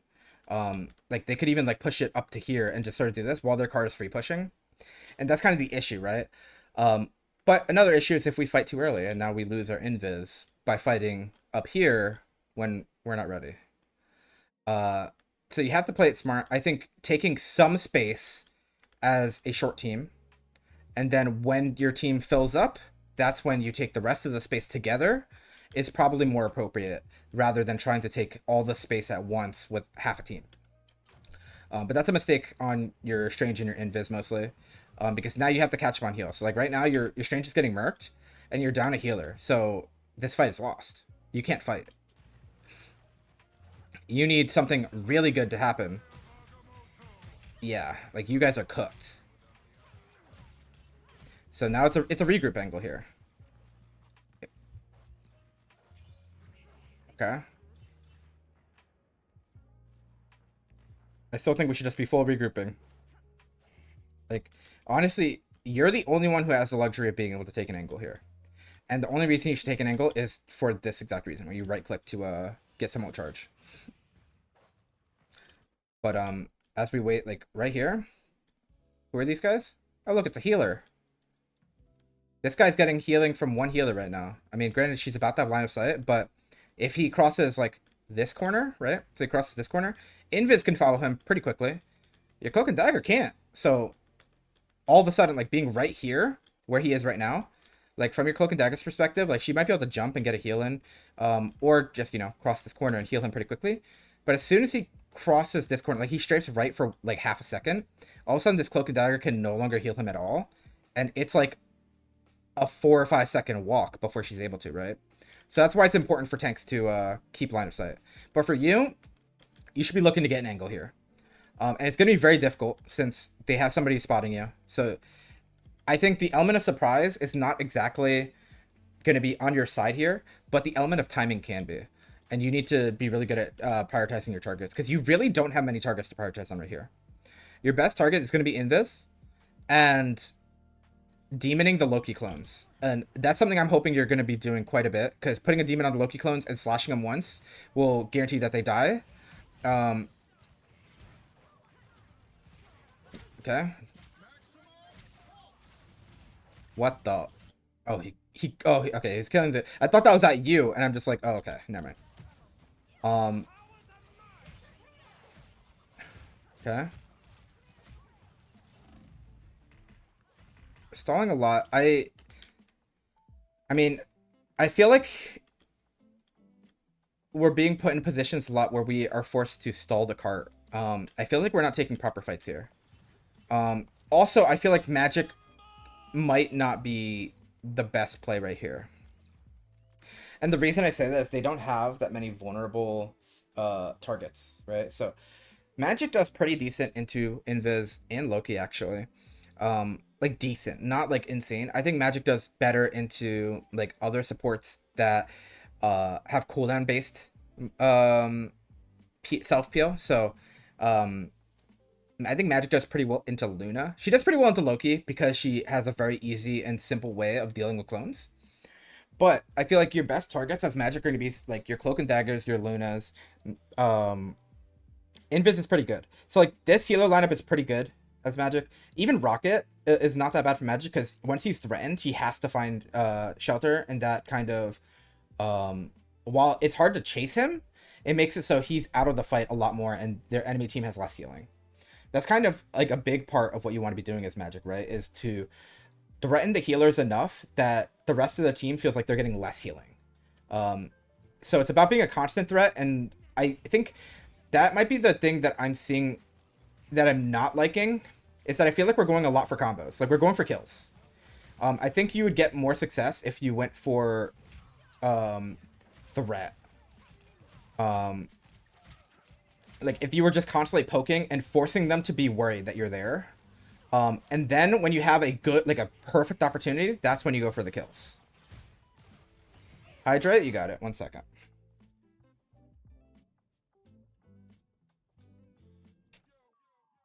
All right, we're hydrated. Dark Child, okay. Oh, okay, so we had an opportunity here. Look at this. Talking like I gotta clean the throat. Yeah. Look at this Dark Child right here, right? So they disappear. Your first so, and I'm gonna say this to. This happens quite a bit. This is not the first time this happened. This happens very frequently. When they pop a healer ult, especially if, so as Magik, you do have a little bit of luxury here because Magik can one-shot the Invis. So you have two targets in this entire engagement, right? This whole fight, you have two targets. Your first target is if you can one-shot this Invis. That's your number one priority here, right? If you can do that, you need to do that. If you are either not confident in doing that or you can't find her, your second target, and you have to think about this on the fly, is this one person who's not in it. If you can kill this Hela, you're getting so much value. Because once this Hela gets into this ult, she becomes significantly harder to kill. And then you get no value out of your ult. So you have two options here, in my opinion. Two obvious options. First is go for the one-shot in this Invis. And that's fully charged right-click and an uppercut, a dash. If you can do that, she dies, and you get rid of the ult, and you win the fight. Or you go for this Hela and gatekeep her from getting into the ult. Those are your two big options. But we're kind of just slashing here. So we're doing a lot of damage, but the issue is we're doing damage in our ult. That was good that you got the Loki hit before the right as the Invis ult ends and before your ult ends. I would still be looking to kill the Hela immediately. That would be my first option because I don't know where the Invis is. Because let's go back a little bit and see when we pop this ult, right? Okay, so Dark Child. So I actually, okay, we do see where the Invis is, but it's kind of difficult to get to her because there's people in the way. So I'm looking to kill this Hela. And we have the portal popped already, right? So a slash dash actually kills the Hela. That's a one-shot. So I would be looking to kill this Hela before she gets into the Invis ult. And that's going to reduce their damage quite a bit and help us a lot to win this fight. The Cloak and Dagger ult kind of saves this fight a little bit. And also that right-click on the Loki was really good. But yeah, I think you should get used to the one-shot combo, which you play enough Magik, I'm sure you know, but I will explain how to do it in the training room after this VOD. And also knowing your target priority.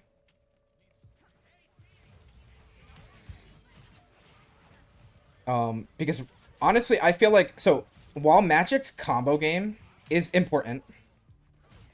I think that it's actually less important than people think.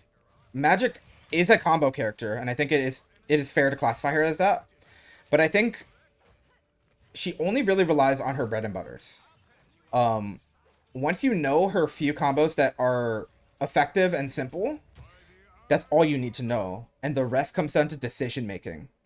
And I think a big part of what makes a good Magik good is their ability to control space and have high threat without having to constantly forcing their hand. So that's what it kind of looks like we're doing here, which you're doing a good job at that, but it feels like you're going in quite a bit, going for the one shots and threatening it, whereas it tends to be more of an effective playstyle to zone some space out, put your demons out, and threaten the enemy team without actually going in. But then when they give you a good opportunity, you take it and you get that one shot, and then you get out. And then all of a sudden, they have to be worried about you the entire time. And without even constantly going in, you are forcing them to feel like you're going to constantly go in. And that's kind of the big thing about Magik, is that she can have a lot of threat without actually doing a lot. Similar to Black Panther and Spider-Man 2, where it's like, if Black Panther, for example, throws a spear at you and you get marked, until that mark disappears, you have to be scared as fuck. Because one dash and like before you know it, you can just die. Magik is very similar, but Magik doesn't have the threat of a mark. She can kill you at any time. So you need to try to be as aware of people who are out of position as possible and be able to identify when your opportunity is. Because sometimes it's a very quick opportunity, but a lot of times there are opportunities that if you're quick to jump on it, you can just get the kill. And if they don't give you the opportunity, you can still take some zoning space. I like this pathing. I no longer like this path. I think you should have went out. I think we could just be taking this like all the way. Like honestly, I think there'd be merit to just going all the way here, breaking this, or coming up here, and just like messing with them, getting in this room, putting a demon here, and sort of just threatening them. So like by getting in this room and like poking a little bit, maybe putting a demon out there, it either forces them to back up out of the range or forces somebody to like look at the demon, right? So anybody, even if it's this Iron Man, if it's this cloak, anybody who's looking at your demon is not looking at their team or your team. So just holding this is pretty like, you know, you could take a lot of space here. You have a health pack here. You're pretty safe. You threaten to go around this way and get an assassination. Playing up here, pretty similar. You play up here, you threaten, you can kill this Iron Man. You're just threatening a lot of space, not even by doing anything, just by showing your presence. So I think playing back here is sort of like you are letting the enemy team look at you by looking at the rest of your team. I don't know what we're swinging at.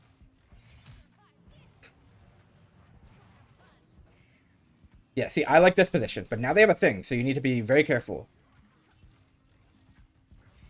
I don't think you need to be focusing on that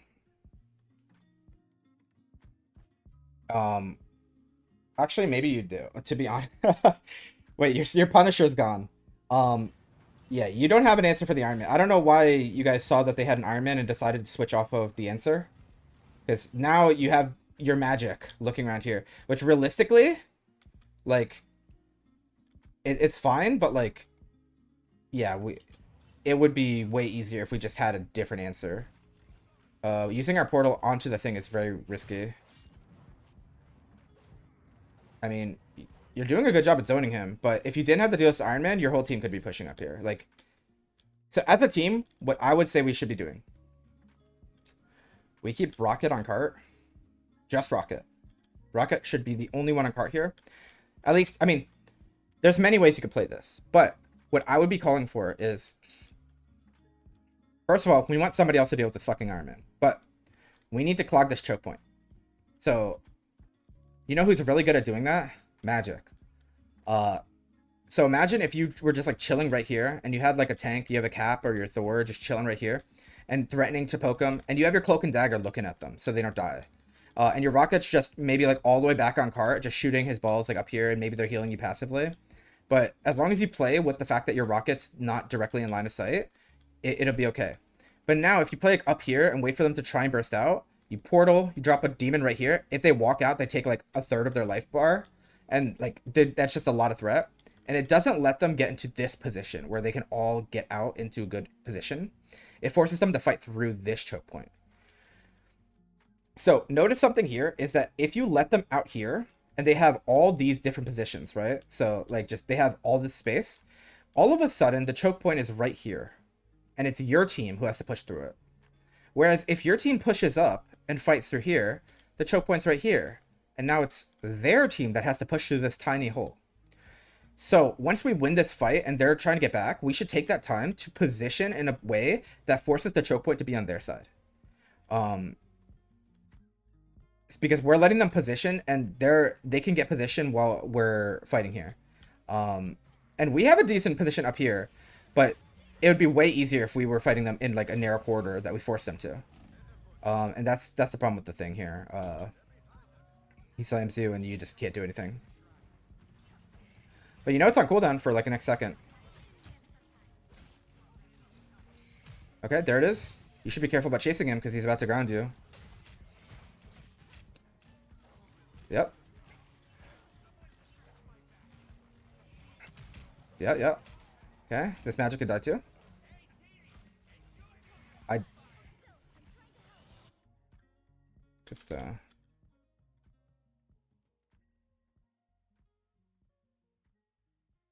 why are we popping rocket ult? For the cap? Okay. Just okay. I mean, sure. We win the fight, so that's the important part. We all jump off cart here. Like all of us. Okay. So here's something about Magik here. Your job is not to chase people.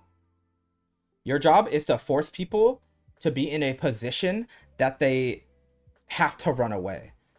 You don't need to confirm every kill. So like this Iron Man, just leave him.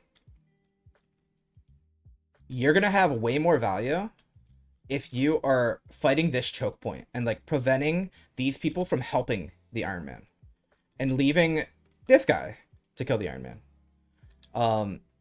Like this Iron Man should be dead here, right? So like this health pack's not even here, but this Punisher should know he's coming. It's not your job to chase people, especially if it's like an Iron Man. But like anybody with mobility, like Magik, while she does have some tricky mobility, she doesn't have good mobility. Like she's not Psylocke or Spider-Man. Like she cannot chase. She has a dash and 2 portals, and the portals are more of dodge tools because they don't really like. Using the portal doesn't really make you much faster when it comes to covering distance. So while, yeah, you do have nimble movement and you can like get on these roofs and sort of like jump around, Iron Man's faster than you. You're also melee. So unless you're going to like one-shot him, once you get to a position, like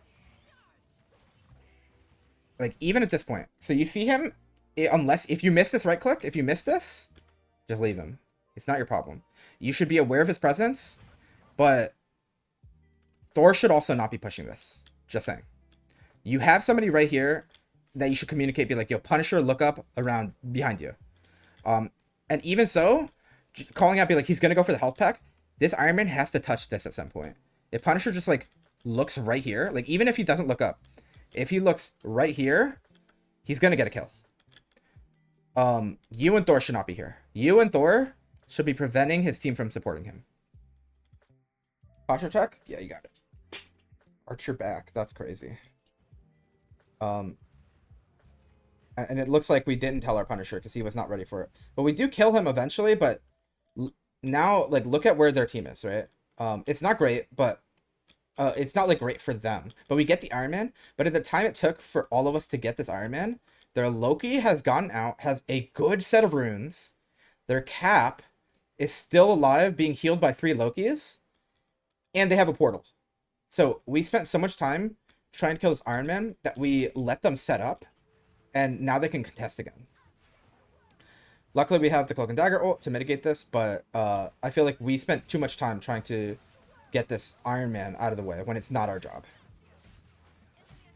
That Iron Man, first of all, should not have lived, even if we didn't chase him. But even if he did live, it would be better to focus on the Loki. Because, like, if we went on the Loki in the in this corridor and this choke point, he would have either had to pop runes for himself or he would have died. And if he dies, then obviously they lose that fight. If he pops runes for himself, he doesn't have runes to help them get out of the portal. Either way, it's a win-win. Whereas killing this Iron Man gives him an opportunity. Good dodge. I feel like this is going to be a big one. Oh, kill the Loki in his ult. That could have been bad. Honestly, if that Loki gets his ult... If that Loki gets his ult off as Cloak and Dagger, we might have been cooked. But we do... It looks like we're cleaning this up. Cap's just stalling, yeah. Yep. Okay, well, we get that. Oh, just stay in it. Please, just stay. There's like 5 of you! Just heal! Bro.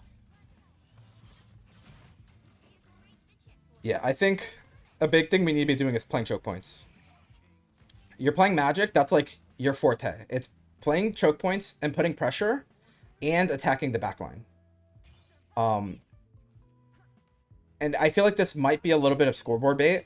I feel like getting the final hit and getting kills feels so good that we're chasing it. But you know what feels better than getting kills? Winning the frickin' game. And I think it is more important to be doing everything you can that helps you win the game. Even though you obviously win this game and getting that kill didn't make you lose the game, but I think you should take every single opportunity you can to maximize your chance of winning. So even if getting that kill makes your win chance 65%, playing the choke point might make it 68%, and that's higher. So just play to win. And you do that by controlling space. So like right here, you're playing Magik. Realistically, you should not be the one on cart here. You have a ranged DPS in Punisher. You have healers who have high range. Your Rocket's dead, but you have Rocket and Cloak and Dagger. And you're melee. So by sitting on cart here, you're actually like... If you have the intention to peel, it makes sense. But you know who's better at peeling than Magik? Thor. So if they're the two first people I want to see pushing up for space is Cap and Magik here. You two are the last two I want to see sitting on top of the cart, just AFKing, letting it push, are you two. The first two I want to be AFKing on cart are going to be Rocket and probably Cloak and Dagger, honestly. But probably not together. You want one or the other, probably Rocket. I'm probably calling for Rocket to be on cart here. And then Punisher with him, if I want a second one. But I do not want to see my Magik or my Cap just sitting on the cart, because you play such a crucial role in exactly what you're supposed to be doing here is preventing them from getting around this corner. Or even up here, like preventing them from getting out of these choke points. So you can either hold this, which is a little risky because it's hard line of sight, or you could hold this corner, or you can hold this corner, or you can even hold this high ground, which as Magik isn't the best. But I would probably be trying to hold this corner and falling back to this corner with the intention of preventing them from getting around this corner. So where this Cloak and Dagger is, where this thing is, you want them to fight for that space. You don't want them to just get here for free and be able to fight you guys here. And the reason for that is if we fight them back here, like not fight them, if we like show resistance and force them to try and poke us back and we know when to fall back so we don't die, that's extra time that this card is pushing up without them being able to contest it. By putting it right here, they get to push forward, and this thing is probably going to walk up until he contests his card here, right? And he's going to just get tons of healing, because look at the position that his healers have. It's not even a good position. Like, they should have somebody up here. But they're able to get this much space for free because you and Cap didn't do a good job at holding them off early. Because the game gets significantly harder the further up this cart is. So, like, if this cart, instead of being here, was, like, right here, then all of a sudden, they have less space. Because now, by being on cart, your team has line of sight of this. It's easier to look up here. So every inch that this cart moves matters a lot. So you want to hold the space to prevent them from being able to contest it so far back. And it seems counterintuitive that pushing up makes the cart go further because you have less people on it. But having more space and only one on cart is going to be generally more effective than having as many people on cart with less space. Just as a general rule of thumb. So we pop Cloak and Dagger ult here. I don't know if I like this. We're in a pretty decent position. Oh, now we're not. It would have been a great position until we got spotted. right here, like, see, like, right here. I want to see what we're looking at here. So, a portal. Okay. Actually, you know what? I think that's fine because you were looking to kill this Cloak and Dagger. It only missed because they ulted. I was going to say, if they ulted and you knew on reaction, we probably should be throwing a demon here. Prevent the enemy team from getting into it. But I think you're trying to kill Cloak and Dagger, and that's fine.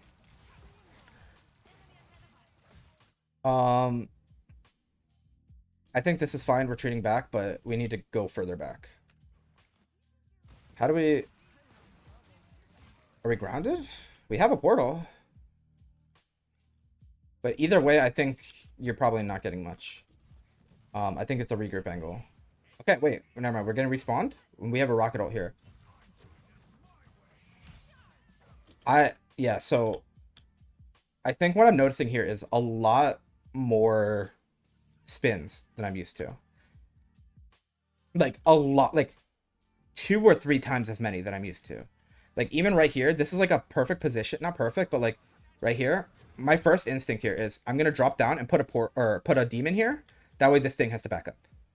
If the demon just attacks him for a ton, and I didn't even notice this Cloak and Dagger here, but oh, this is your Cloak and Dagger. This cap here, chasing your Cloak and Dagger. But a demon in any area here. So if your demon is facing this way, if demon is facing this way, it makes it so it's a lot harder for them to contest, and you're just doing passive damage. What's up, Floop? How are you doing? But this spin doesn't really do much, and it does way less damage than like a couple of swipes of a demon would do. And also the demon holds space for a long time rather than trying to do burst damage at once.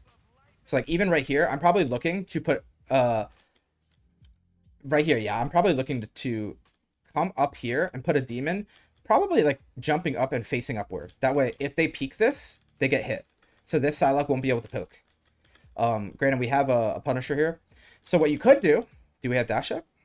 Yeah, we do. So what we could do here is we dash up and we put a demon right here. Force him out of this cover, and we can chase him this way. And that can make our let our Punisher walk up. But instead we spin.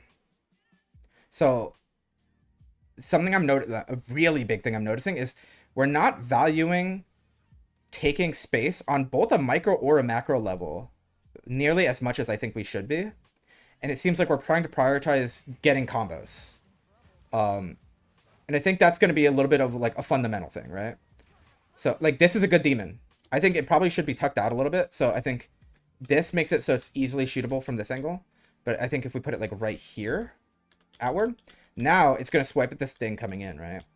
I mean, there's a Psylocke here, but then we use this as an opportunity to go in. So instead of going in here, I would just hope you would hold the space. Granted, I think inserting yourself here is fine because you're creating a big distraction. But now that they ult, you're kind of stuck. And now you either have to stay inserted, you either have to hide or get out. Okay, I think that's a good combo. But we're kind of Hail Marying here. I don't think we needed to do that. So I think this was good. I think this was good, and it worked out well. Let me look at this again. Where is this? So let's start here. So we're behind them. So we're down 2, and we're down both of our healers. And they have a healer ult up here. I think the only indicator here that makes me want to go in is the fact we have pop cap ult.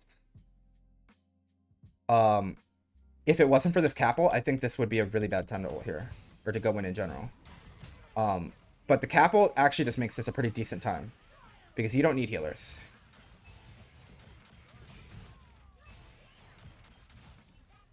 I think it's a fine time to go in. But it was really risky, given the 2 people on your team that were dead were both your healers.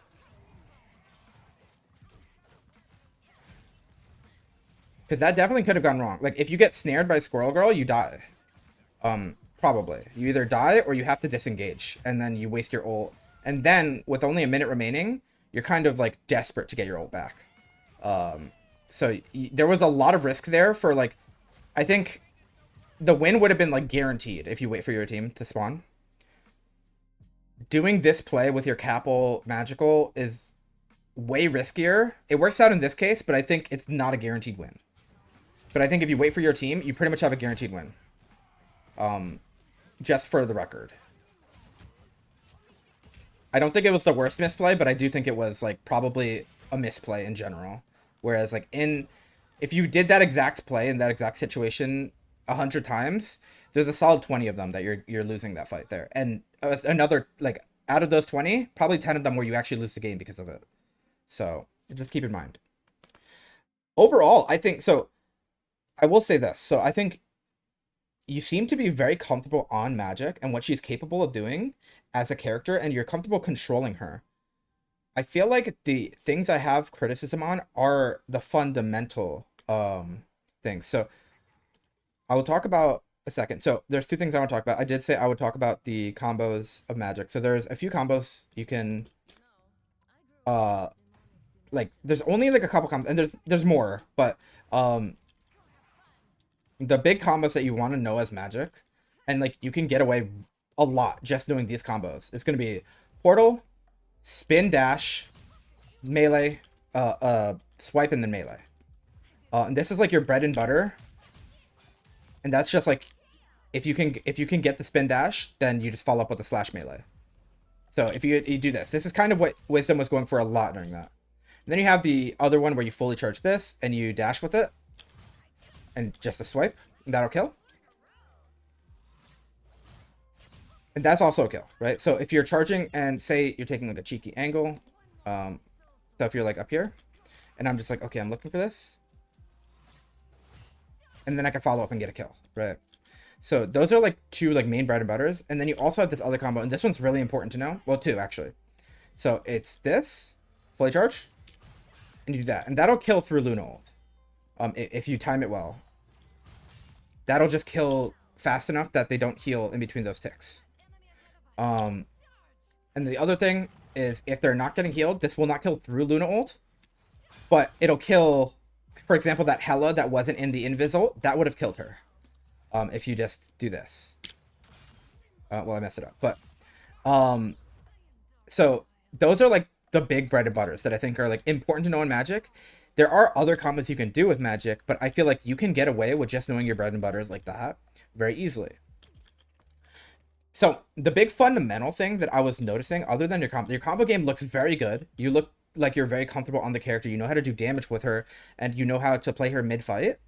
But I feel like there was a lot of times where it seemed like we were overcommitting to fights. So like we were chasing that Ironman, for example. So like we were, you know, looking for like fights like this, and like we missed this, and we're still like swiping at them, and we're, you know, trying to like find everything. What I see a lot of like top level, and there's only a few like one above level Magik mains, but a lot of times they'll play a lot more passive. Like they'll be like, oh, they're in here, let me demon this, and now like this threatens, and like look how much damage she took just by walking straight through that. Now imagine if you just like do this, and then as soon as they walk out, you start swiping at them. This guy can just die. And Magik does a lot of damage by just standing in front and holding left click. Like you can just do a lot of damage by just threatening this space. You don't need to be doing fancy combos, right? So like you don't need to be doing all this. It is a lot easier to see success if you just, you know, put like your demons like this, and then you just get them low, and then you look for space. I missed that, but I see a lot of people just using this demon way more than you do. And not saying that that's like objectively the best way to play her, but it is very obviously a successful way of playing her. And I do think that the better way of playing her in general is to be playing space. What tools you use to get that space is up to you. But I think that overall, you're going to see more success by being able to have these sort of like totems here. So this is kind of like a Groot wall, right? So for example, like if Groot puts a wall right here, this space right here in front of this wall is pseudo covered, because you know that like if there's a Groot wall next to you and you're just chilling in front of it and you don't break it, like all of a sudden like one left click halves you, right? So Magik is kind of similar, where you have this zone, and as long as that demon is out, like they can't stand there. This guy's gonna die. Like he can't just stand there. And passing through it does damage. So it's a good way of, holding their escapes from taking attention, because you put a demon here and all of a sudden they have to shoot it. Something you can do is put it on a Loki clone. So one of the reasons why it's really important to put on Loki, and I didn't see you do, I saw you do some, but not as much as I thought you would. Like, it should be like your priority, because like doing this to a Loki clone, look at my HP. Yeah, I have 325 HP just from throwing that on a Loki clone. And the clone dies. So do this, and a lot of times I'll see people, like, if you have the opportunity to, I'll see people do like this, where they do this and throw a slash at it and then run away. And that just, first of all, gives you a battery of your shield, and second of all, kills the clone. And you get it way faster than he does. So, like, if you see a Loki as Magik, a big like, it's a mini game. You want to clone, you want to demon every single clone. If you demon every single clone, you're just way tankier, and he has no clones. And he, a lot of times, just has to switch off Loki, or they have to deal with you better. Unironically. So you can just have a lot of impact, and although that doesn't show up on the scoreboard, you can have a lot of impact just by doing the stuff that you're supposed to do. Like killing the Loki clones, like having this like threat of space, right? So like if I come back here and I'm like this is the choke point on point 1 of Spider Islands, right? So if I just put the demon here and I just sort of like come in and start, slicing them, slicing this area, have my cap sitting in front of it. So if they slowly push back my Thor or my cap, they like, he backs up for space, and as they're chasing him, they take damage, and you're doing a big supportive role without ever actually going into the fight. Who's next? Drew is going to be next. But yeah, that's like the big things about Magik. I think you're going to see more success by playing for space more, depending on your situations. But I think in most comps, Magik's going to be better as a space taker than a full-on assassin. If you want a full-on assassin who's constantly going in, you pick BP. And BP also plays for space, but he doesn't play for space as much as he plays for threat. The difference between BP and like someone like Magik is that Magik gets a lot of benefit from being near the fight without engaging a lot of times and knowing when to engage. BP gets a lot of benefit from being out of the fight and engaging on his own terms. So like he can stay all the way back here and like find a good angle, right? So you stay back here and you're like, okay, it's my turn to go in, and now you're dead. Magik, while she can do similar things, she has the double ability of being able to just say like, okay, well, I'm in here. Well, now you can't follow me. And then I'm going to wait for cooldowns. Okay. And now you have no space here. And she's like, okay, well, now you guys are backing up. Let me go up here. And then now I go for a burst. Right. So it's like stuff like that, where you can sort of take the space a lot safer and more consistently than someone like Black Panther or even Spider-Man can. But that's like the general fundamental that I associate Magik with. And she's more versatile than that. Don't get me wrong. I don't think it's like the only way of playing Magik, but I feel like by playing her strictly as like a combo character and using this spin move and trying to go for this combo every single time, you're limiting her potential a little bit. Like while it is effective, and obviously like you seem to be very comfortable and very good at Magik, I think you can elevate your gameplay quite a bit by mixing in the concept of taking space methodically rather than trying to burst through it, right? So like while you can just do this every single time, I think being able to know when okay, maybe they're getting healed, so maybe I can do this and then like throw a demon on them, and then I go for the kill somewhere else, or like I don't have cooldowns, or I need to like do something with this. And also the demon adds another target for them to either focus on, or it's going to build you shield. So I think using the demon more is something that I would probably expect as you get better at Magik. And also, I think just the concept of knowing where to position. Because, like, there was that one time where you were just sitting on cart. And actually, there was a couple times where you're just sitting on cart. Or when you were chasing the Iron Man. When, I don't know if that was just what you thought you were supposed to be doing. Or if it was just straight up like a scoreboard thing where you're just like, I want this kill. And you were kind of, like, blinded by the concept of getting the number. Either way, I think taking that space is, like, again, going back to the statistic of just like, yo, what's going to help me win this game? Killing that Iron Man maybe that's like, you know, increases your chance of winning by 2%. Taking that space probably increases your chance of winning by 15%. Um, Probably literally that significant. That's just an arbitrary number, but like it is very significant. By playing like the proper ABC textbook game and trying to chase like the numbers. And I think the most important stat in the game is your win, right?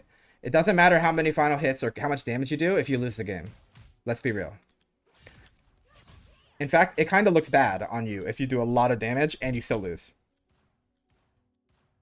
Because a lot of times, a lot of people will see it as a way of just like, oh, I'm doing so much and my team is just feeding and I can't carry. But I think a lot of times it means that you're focusing on the wrong things.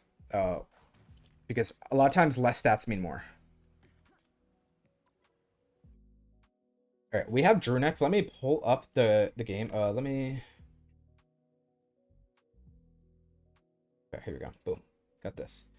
So we have Drew.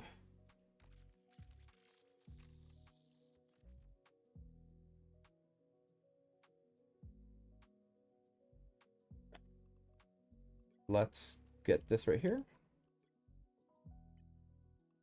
Okay. So we have Drew. He's the Cloak and Dagger. I'm gonna take a quick 5-minute break to go to the bathroom, stretch my legs, and we'll be right back. We're gonna get into this VOD and we'll see what we're gonna look at here, all right? Be right back, y'all. Sit tight. I would recommend you guys do the same thing. Get some water, stretch your legs, go to the bathroom, get a snack. It is a perfect time to do that. So be right back, y'all.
Venny, are you still here?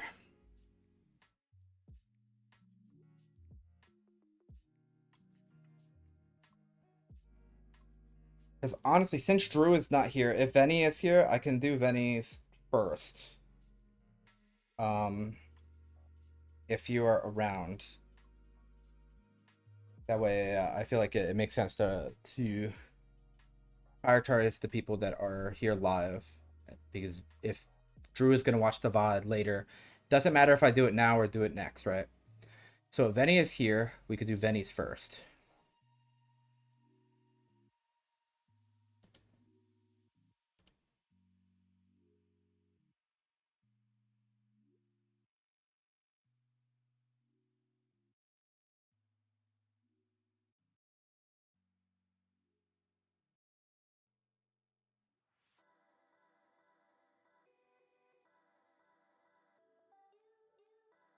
If not, then we'll just continue with this order.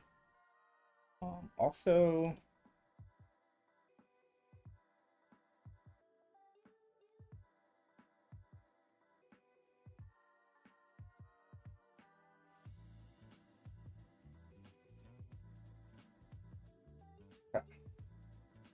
so it looks like Venny and Drew both are, these are both support games, but obviously Drew is it's a support game. Let's look at Venny's game real quick first, then, just so I could decide. Um, yeah.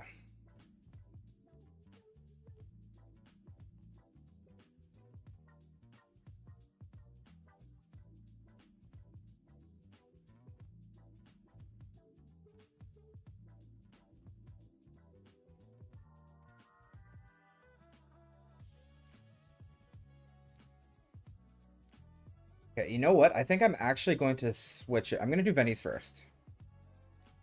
And the reason why uh I think I'm going to do Venny's first is because the note says, I rarely play support in comp and would love some tips for that role. I feel like that's my weakest role in flex, and also feel like your team wasn't very good. Okay.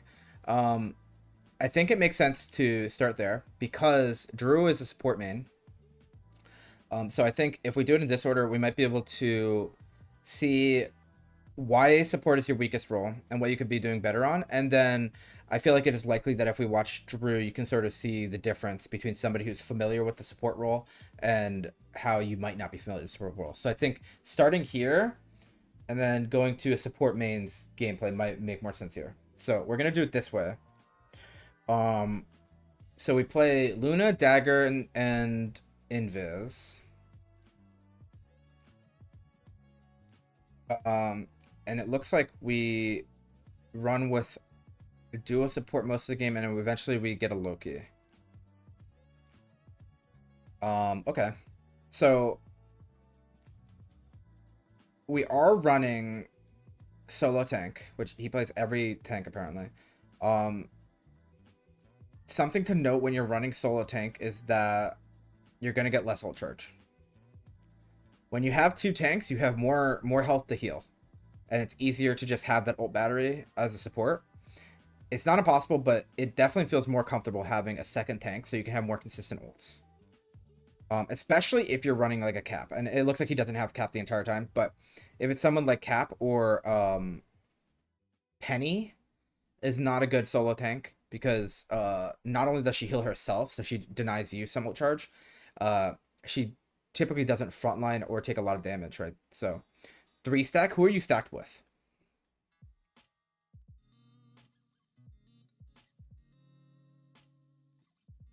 Yeah, who's in the stack?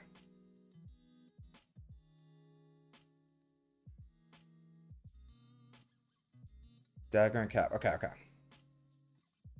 gotcha. So the three DPSs are the oh, we have a mag at some point, but 3 people who play DPS are the randoms. Go figure. Um, okay. So just general fundamentals, since you say that you're not like you rarely play support. Some general fundamentals that I'm going to be looking for here.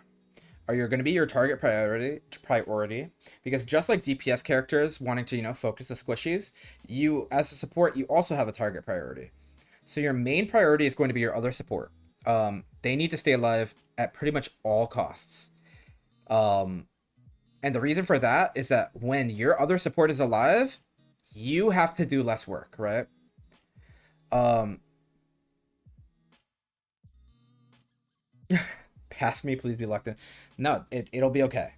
But yeah, so if you're Cloak and Dagger or Invis, especially if she's on Invis, um, you need to make sure she is not dying. So it's really important to have awareness and positioning that you're at all times able to support your other support while they're taking pressure. So if they get hit by a random widow hit or a squirrel girl nut, or if they're getting dove, you need to make that a priority to keep them alive. Because if they die, you have to heal for two. So think of it like this: if you keep your Luna alive and your Luna keeps your tank alive, that's gonna be way easier than your Luna dying, and now you have to keep your tank alive and yourself alive, because whoever killed your Luna is probably coming for you next. So that's gonna be your main thing. Your target priority, keeping generally it's gonna be your other support is your number one priority. Then your frontline tank is going to be your second priority because that's the person who's going to hold back the enemy team and they're going to be taking most of the damage. And then it's going to be your other frontline tank if you have two, or your off tank slash peeler. So your things, your Emmas, your Hulks, um, things like that. They're going to take a lot of damage as well, but they're not usually the first point of contact. Hulk maybe because he kind of goes in and out a lot. But like your Emma is usually not going to be your first point of contact. Usually it's like your Magneto or your Strange that's right in the front of the line. So those are going to be your ult batteries. Your healing, they're going to take most of your healing, and then your DPSs. It's important to know when your DPS is actually in danger. While it's not the end of the world to leave a DPS at less than full HP, you need to know that if you leave your DPS at like one shot, like if they're literally 1 HP and you're ignoring them, you're going to have nobody pushing off the enemy tank. So it kind of makes the whole machine fall apart, right? So it's important to have good amount of uptime on who needs your attention when it comes to support. But the big thing that I'm going to be looking for is prioritizing keeping your other support alive and always being aware of where they are, uh, and how you can help them, and if there is threats coming towards them. So if you notice that there's a Black Panther, you hear it or something, and it's not on you, your first thought is like, are they killing my other support? Are they killing my Luna? And that's gonna be your first priority. Also want to say I almost have Dagger Lord and have maybe 6 hours on Sue. Okay. Um, yeah, that's fine. I think a lot of the supports translate very well. The biggest difference is gonna be um mostly mechanics. So there's like certain things like obviously they all have different tools. So like playing Sue is a little difficult because she has so many more tools that make her very versatile and you have to worry about a lot more. So using your push and pull effectively, getting your orb, knowing when to use your shield and recalling it. It's a lot more complex than playing someone like Luna or Cloak and Dagger where you just kind of look at your team and heal, right? But for the most part, a lot of the fundamentals that come from playing support translate over. So even on Sue, where you don't have as much time, we're looking for very similar things. The only difference is like maybe we're looking to see how you would be using her kit individually as well.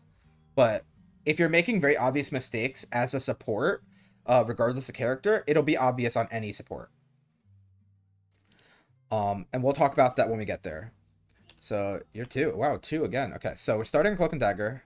But we're kind of fumbling the jump pad, but that's okay. Um, so the positioning on this map is a little interesting because I feel like a lot of times teams have just adapted to doing exactly this. We just play right up against the door and just fight as much as we can until we get wiped, and then we fight again. And I think this is actually a fine way of doing this. Um, just being careful to not be in a terrible spot. I feel like a lot of times it does make sense to be playing sort of back here instead of on this bridge, but honestly, I don't think it matters as much. I think your Invis should probably be a little closer up though. Your Invis makes more sense to be like up here or behind this pillar because she has a range. You don't. But it's important that you know where your Invis is.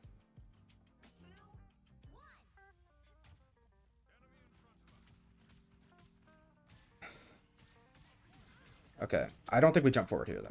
So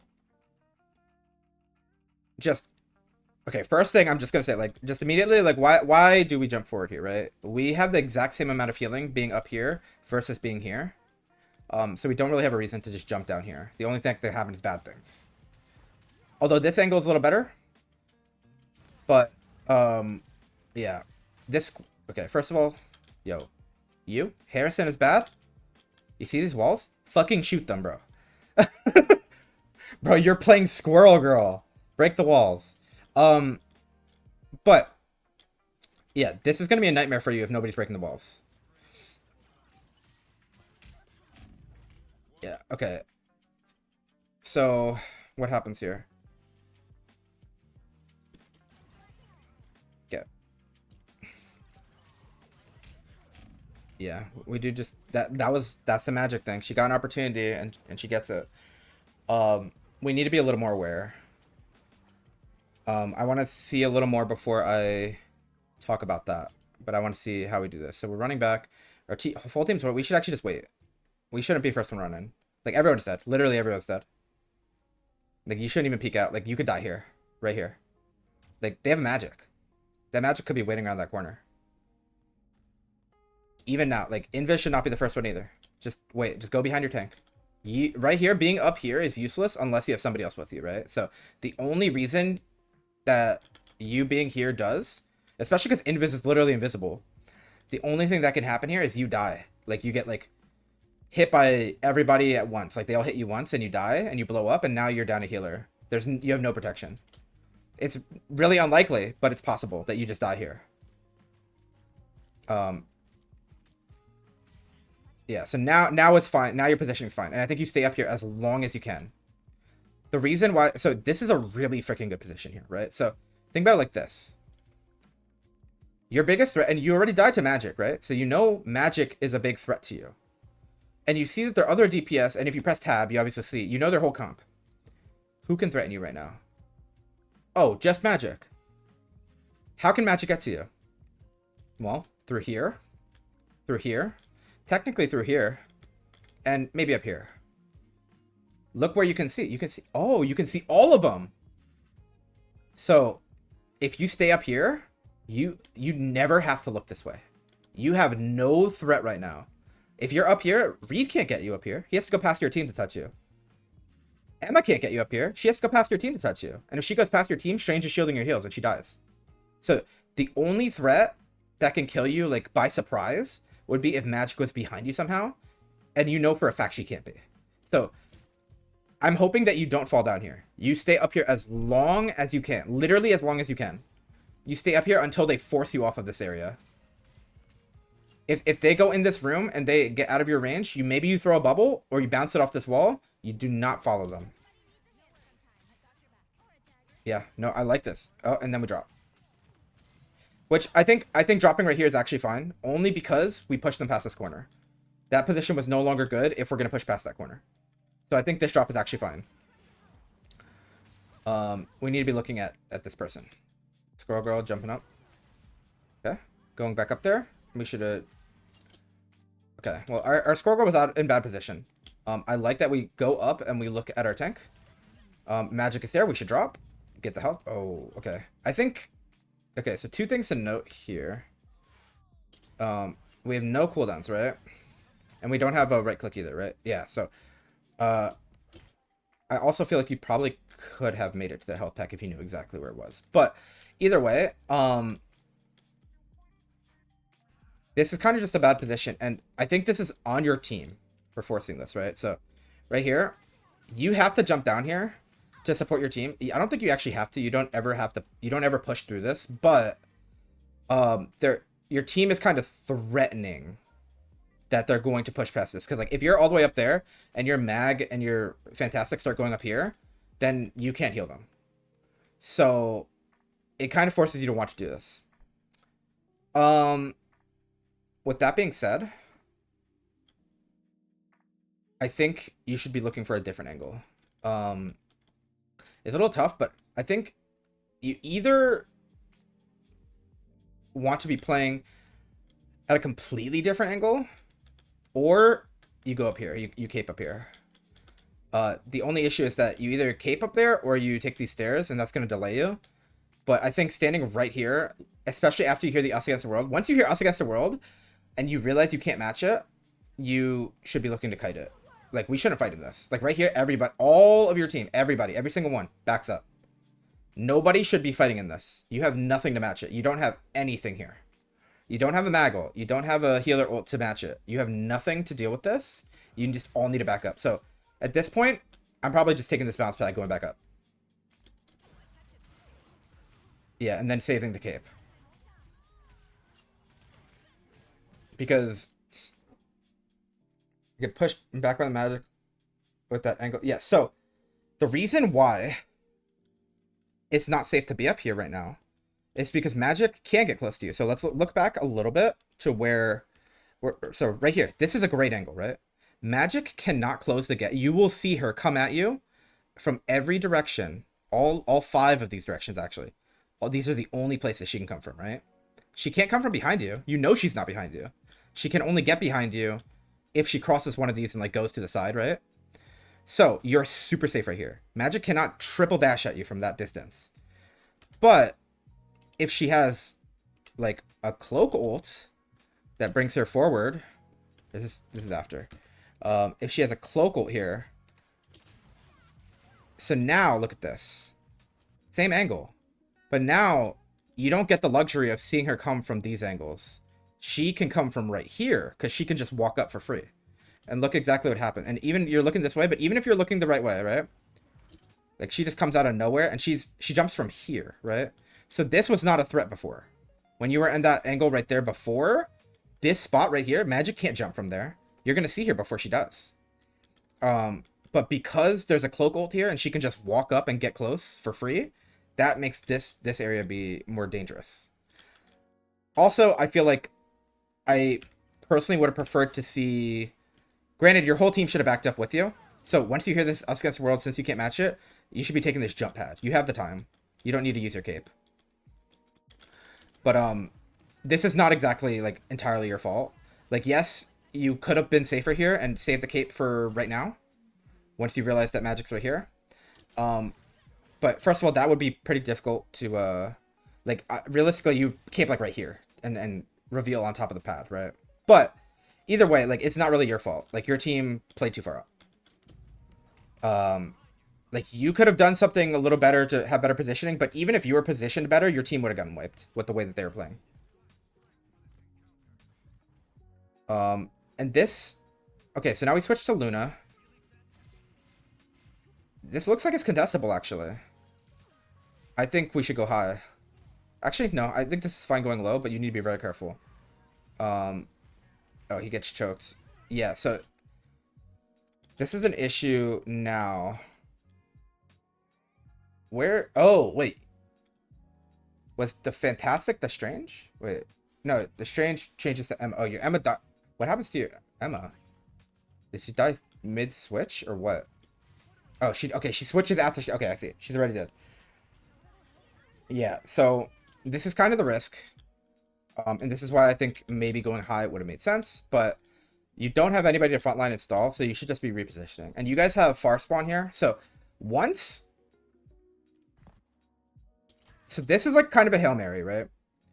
This is a Hail Mary of, okay, maybe we could stall and make this work. Maybe we get invisible, then we stall until our tanks come back. Once they die, immediately run. And the reason why you run is the only reason you and Squirrel Girl serve right now. Squirrel Girl should either run or die. Because the only thing that can happen, rather, out of being here. First of all, the Squirrel Girl ult is awful. But the only thing that can happen is you get staggered. If the people who are already dead, so your Invis and your Fantastic, I actually don't know how long it takes, but they might get, like, they probably, no, never mind. I was going to say, they might get close spawn, but they don't. So, since you have 3 people who have far spawn, you can't fight this. You need to be gone, and you're going to die for it. Yeah, so there was hope that you can regroup and probably fight this angle. This hallway is really important to fight on this map. So, if you didn't die there and your whole team regrouped here, and then your homies spawning right there, kind of come back fast enough, you might be able to fight this angle. But since you die right now, like, while these guys are spawning, so Squirrel Girl spawns and you have another 5 seconds to go. Granted, you're Luna, so you're a little faster. I don't think you're going to make it to fight for this space. You're going to have to fight further up. So you're going to have to fight for this space, right? Ideally.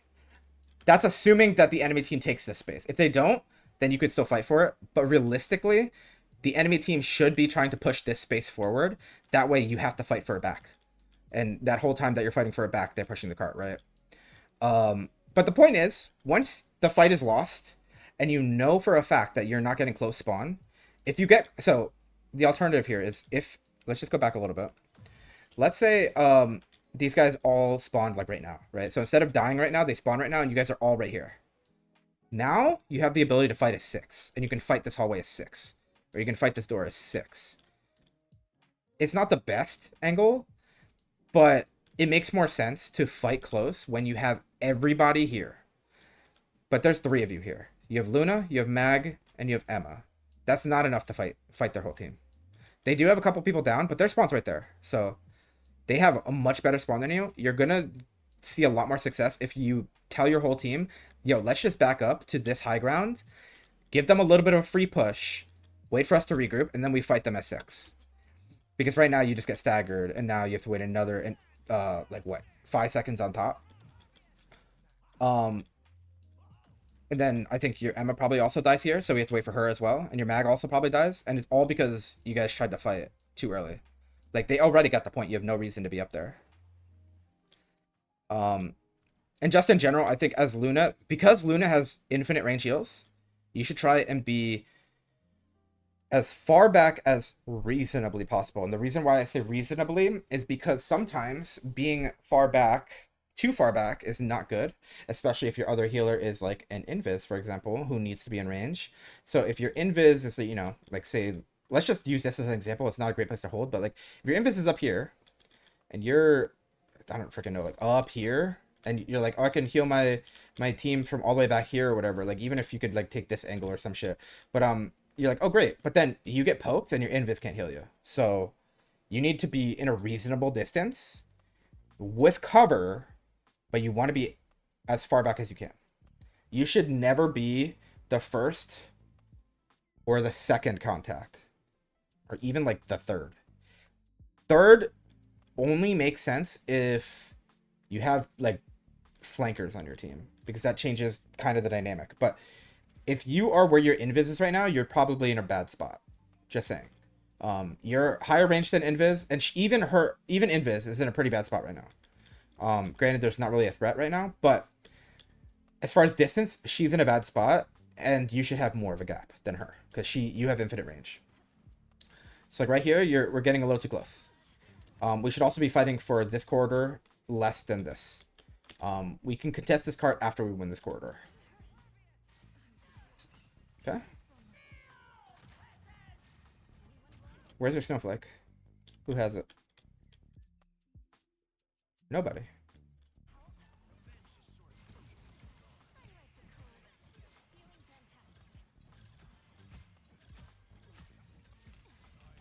Yo, somebody needs your snowflake. And this is kind of what I mean. So let's see how we could be different. So we know this Fantastic is slapping us. Look how big he is. Can we get an angle here that might be better? What if we like backed up here? Maybe this wall breaks. Maybe we break this wall. Or we can identify that this Emma's not in threat. We don't need to heal her right now. If we can't see our Emma, it's okay. So what does that mean, right? So we're right here. We don't need to see our Emma. So what if we backed up like here? And now we just see the people who need healing, right? So we could see our Moon Knight. We could see our Squirrel Girl. And then if our Emma starts to need healing, then we can start peeking back in. And the good thing about doing that is it doesn't matter that if we peek back in and it's like, oh no, but then we're going to be in range of this Fantastic again, right? But it doesn't really matter about the range from Fantastic. It matters about what's between you and Fantastic. So if he's in this range, that's fine. If maybe like a Magneto's in front of you, right? So if you let your Magneto pass you, you can heal this Moon Knight from safety. And if this Emma starts taking damage and you need to heal her again, it's safer to peek back in after your Magneto passes you, right? But instead, we kind of like sit in this area and we let this Fantastic sort of be here. And even at this point, we should still be backing up, right? Granted, we leave ourselves open to this angle, but we should probably be backing up. We can even like back up as far as this, if we want this cover. But we can't just let him kill us. Granted, I think Groot hit us here too, but we just get clapped here. Another thing to note, we didn't have Snowflake on anybody. You're just strictly missing out right here, right? So I think right here. So this is something that you kind of just have to identify on the spot. And this is like Luna, like just one-on-one, right? So look who's taking damage and look who you can viably heal, right? And I think even if you notice at this point, I don't have Snowflake on anybody. So what I'm looking to do here is I know my Emma's going to be far up. And I want to take space. This Fantastic is going to kill me. Especially if our Emma does not have Diamond, which we can check here. Our Emma does not have Diamond. So if our Emma had Diamond, this is a different story. But she doesn't. So if I back up here, and the reason why we think about this right now is because it's very hard to think about in the heat of battle. But think about it like this. If I back up here, this Fantastic is not going to threaten to kill our Emma. At least not reasonably. But he is going to threaten to kill our Moon Knight, our Squirrel Girl, and our Invis. So I need to make sure I can directly heal our Invis, or our squishies. So if you can look at your Moon Knight, and he's further back than your Emma, then you're fine. So as long as you take a good angle to heal the furthest squishy, so it's going to be Moon Knight and Squirrel Girl basically, your Invis seems to know to back up. So what that means is that we're going to be able to have direct view of them. So what if we give our Snowflake to, first of all, anybody, but I would be looking probably to give the Snowflake to Emma here. Because I'm going to have direct line of sight of these people, I'm going to try my best to keep line of sight of my squishies that are getting threatened. And I can heal them directly. And then if my Emma takes chip damage, then she'll get a little bit of healing as well. But she's not at risk of dying right now. So I keep the people who are at risk of dying in my view. And I give the Snowflake to Emma. That way she doesn't die to chip, or she doesn't get too low to chip damage. And then with that, I'm going to back up in a way that I can see my Moon Knight. And it doesn't matter if I can't see my Emma anymore. Because like, and like right here, I'm going to back up even more. Because our Moon Knight, at this point, he's out of position. This is not my responsibility. I cannot put myself out of position to heal this Moon Knight. This Squirrel Girl needs to heal. So I'm going to back out of this range and heal the Squirrel Girl. This is a really good grenade, by the way. But realistically, like, I think even though we have somebody up here, this is not your responsibility anymore. He's in a bad position. And then you die for it because you're being, and again, this is another one of those situations where it's like, it's not really entirely your fault because your team is kind of demanding attention and forcing you in a bad position.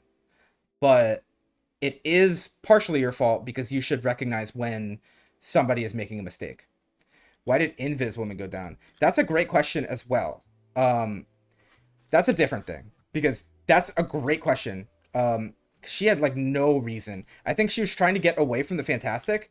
And this is just a long jump. Like, I think she was just panicking and double jumped, and that's just where it takes you. Realistically, if she was going to double jump away for safety, she should have just double jumped straight out. Because this Groot grenade, okay, even if she knows, she jumped before this grenade, but even if she gets hit by this, Groot can't reach you. Like, he has one ability that can reach you.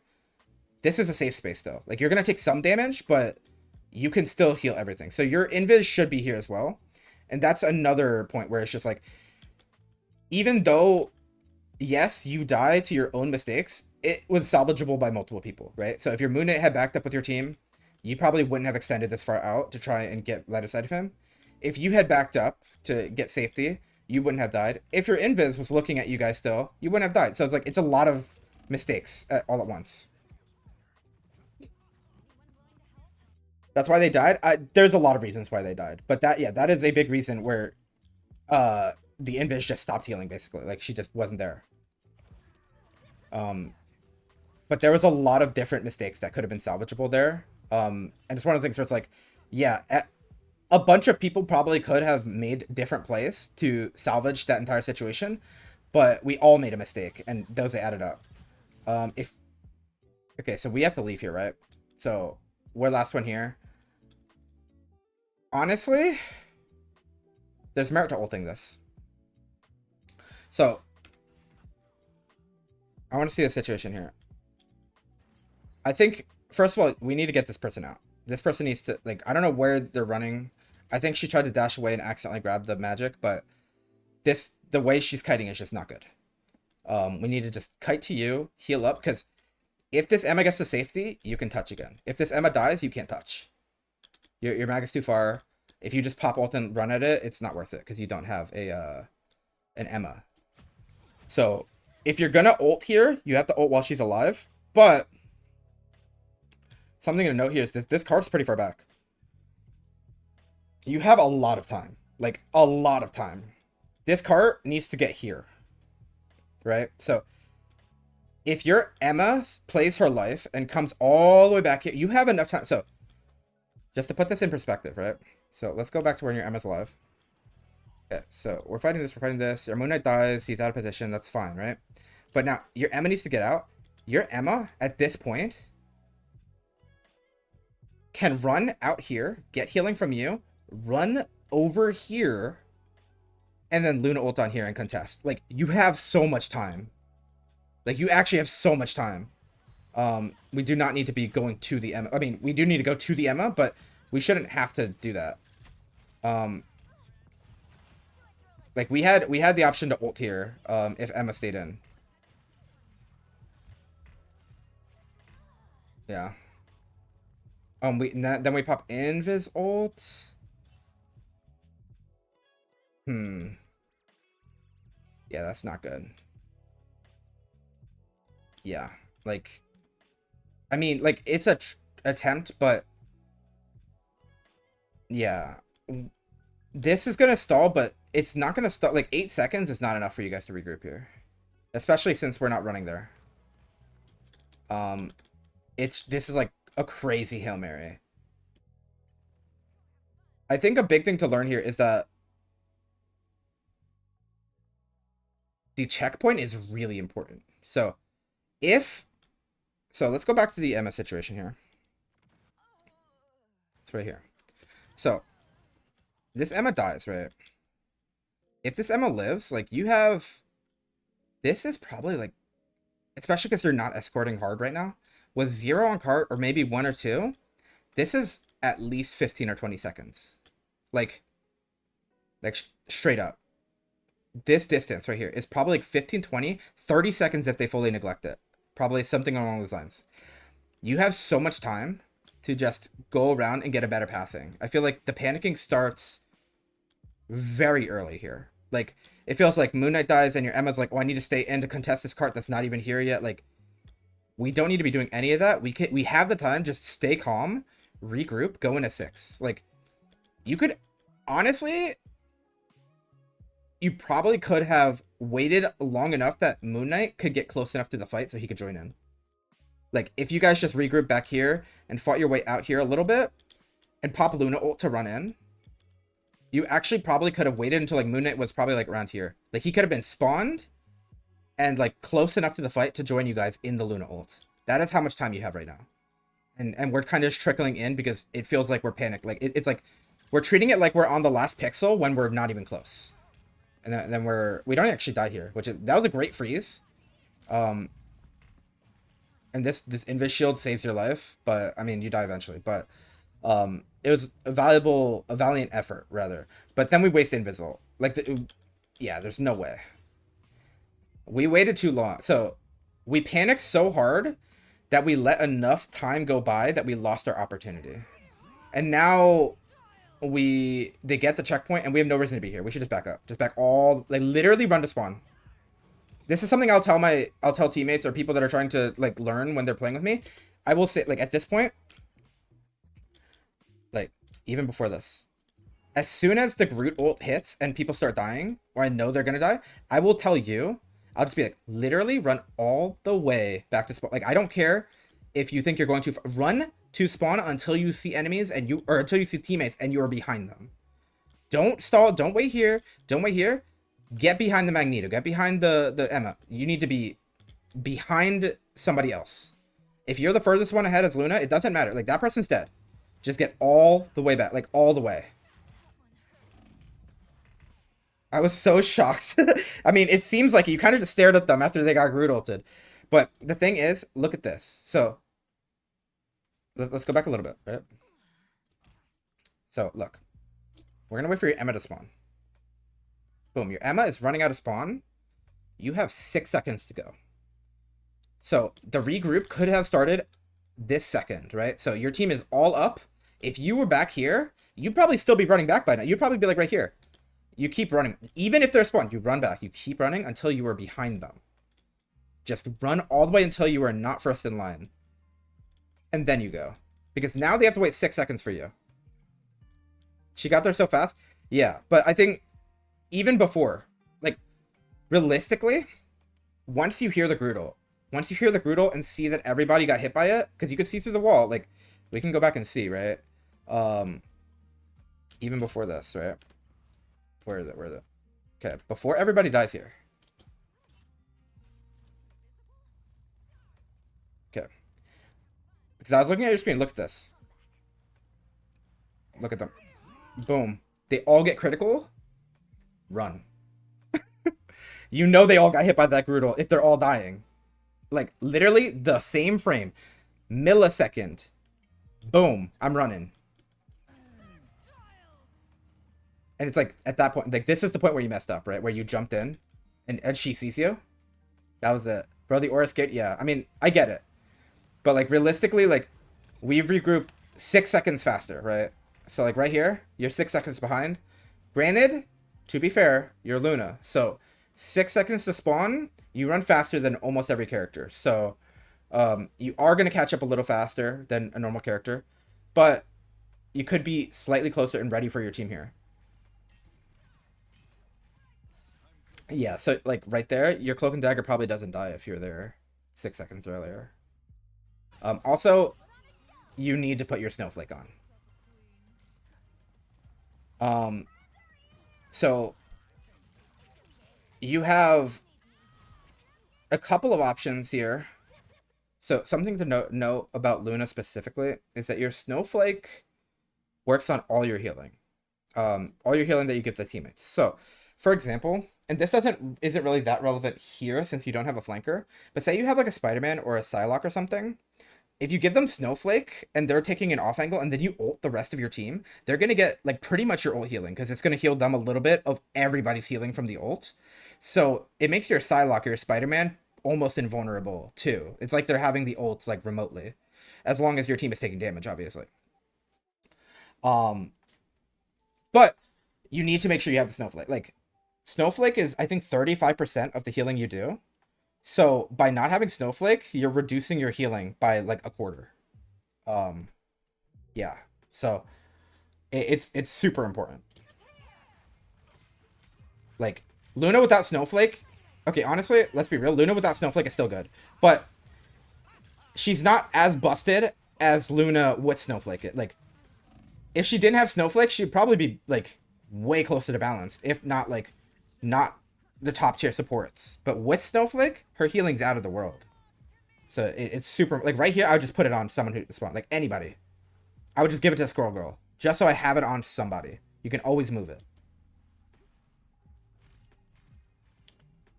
And also, especially if you spawn with somebody, it's good to do, because this is kind of minor, right? I'm gonna go back just a second. But like right here, let's wait for you to spawn. Right here, I'm immediately flicking to whoever I see first, putting Snowflake on, because when you put Snowflake on somebody, it stops your sprinting. So it's very slightly more efficient to use it right as you spawn before you start sprinting, so it doesn't interrupt your speed. So even though Punisher's here, I wouldn't notice him, but like I'm just giving it to Squirrel Girl, I'm running. But yeah, that's really minor to just, but I think making sure you have Snowflake on somebody is important. You're too far. And you saw Groot throw a grenade, so I'd be looking at my team here. Okay, good. Oh, please, Snowflake. Somebody. Anybody. Even at this point, so... Well, okay. We have a Magiker, but something to note is if you're having trouble hitting the Squirrel Girl, we also lose all of our tanks here. But something I do personally, I do, and if you have really good aim, you don't have to do this nearly as much, but I do it if I find myself aiming at a hard target, so like a Spider-Man or sometimes an Ultron or something. If they're not immediately taking damage, I just stop trying. So like this Squirrel Girl is not topped off, but instead of like if I'm missing a lot and I'm like, oh shit, somebody else needs healing, I'll just give her Snowflake on the fly, heal this Wolverine even though he's not taking damage, but like heal my tank, and she'll just get the healing too. Um, and that's one of the things where it's like I move my Snowflake a lot as Luna. I know some people don't, but I think knowing when to move Snowflake is pretty important.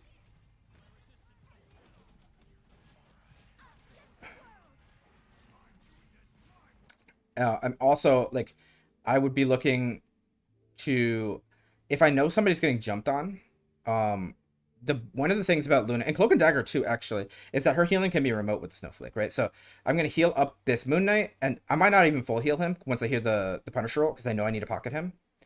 Um, but I'll heal him, and then I toss Snowflake as I turn away to this Punisher because I know he's gonna get shot at because he's popping ult.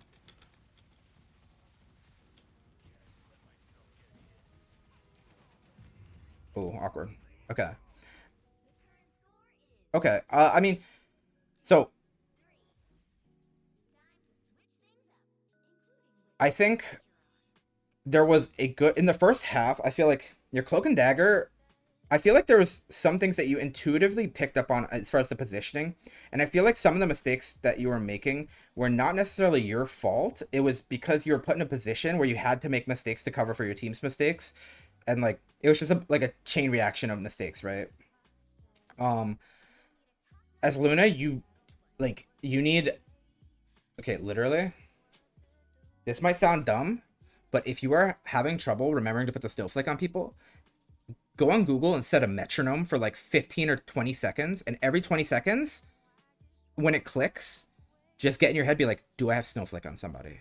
That's all, like, literally just because if you don't remember to have snowflake at all times, sometimes you have snowflake on your Psylocke dies, and then sometimes you can catch yourself like, oh shit, my Psylocke is back to the fight and my snowflake still isn't on anybody. Like literally like just every 15, 20 seconds, just have a little metronome go off and be like snowflake, snowflake, snowflake.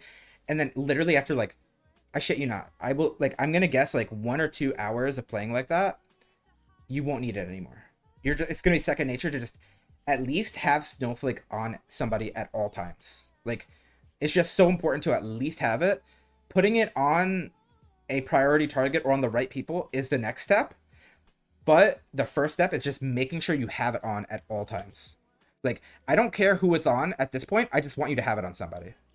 You can have it on your tank, you can have it on your other healer or a DPS, I don't care. Just put the snowflake on somebody.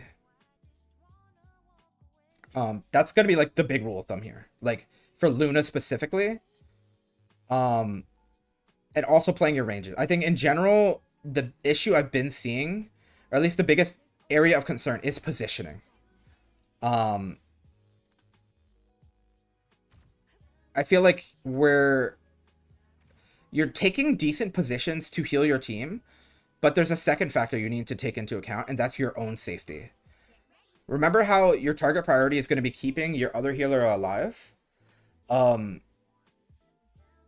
you are one of your healers, so keeping yourself alive is also a priority, right? So, um, for example, on Cloak and Dagger, if you know you're going to get pressured a lot, I will urge people to save the bubble for themselves.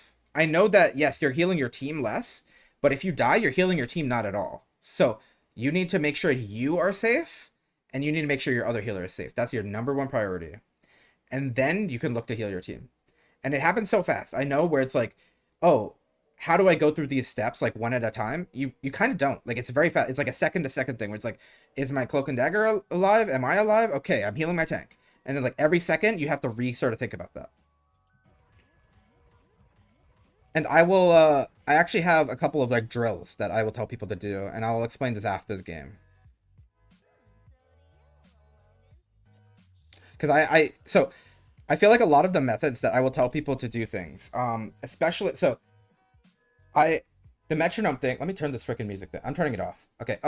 So the metronome thing that I just brought up is actually something I used to tell people to do in League of Legends. So in League of Legends, it's really important to check your minimap. Like very frequently. Sort of like your rear view mirror in a car or your side view mirrors. You just need to check them constantly to make sure you're aware. So I would tell people, I'd be like, set a metronome for 10 or 15 seconds. Every time it clicks, peek at your minimap. Literally, it takes milliseconds to check, but you need to do it consistently and get it to be muscle memory. I want it to be the same thing here, where with the snowflake, and you can use this method for a lot of things. So, um, you can use this for being aware of your team. So something I will tell people to do, and you don't need a metronome for this, but something I'll tell people to do is every time you reload as a healer, check where your team is and check where the enemies are. Just look around. Flick your stick, flick your mouse, whatever. Just be a little more aware of your surroundings, even if it just means like, wait, let me. Okay, so like in game, it'd be like, okay, I'm reloading. I'll just do this. Like, and all it does is it kind of just makes my FOV wider if you think about it. And then when you get more used to it, you look exactly where you know your teammates might be, and you look where enemies might be every single time you reload. And if you see me play, you'll see I do that every time I reload, especially on healers. I will try and be aware of where threats could be and where my teammates are. And getting that as muscle memory will help you be more aware of your own positioning as well as the positioning of your teammates and where you should be. And it'll just help like muscle memory wise in general. And I think having little rituals like that or little like training techniques that help you be more consistent at being aware and knowing what you should be doing is very helpful. Even if it seems corny to set a freaking metronome to check your snowflake, it will help, I guarantee it. So the roles kind of swap a little bit because you're Invis. You need to be a little closer than your Cloak and Dagger, but you also need to pay attention to Cloak and Dagger.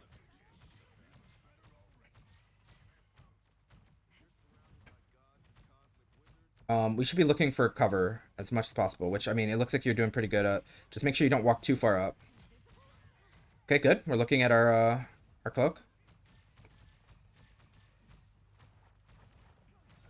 Okay, we're missing a little bit. I think minor thing. I know you say you don't play a lot of Invis. Yeah. So what we're not wrong here. So something to note here. Try aiming at feet. Um, Even if you don't aim directly at his feet, aiming a little lower. So when it hits a surface, I'm sure you know this part, but if it hits a surface, it'll bounce back like immediately.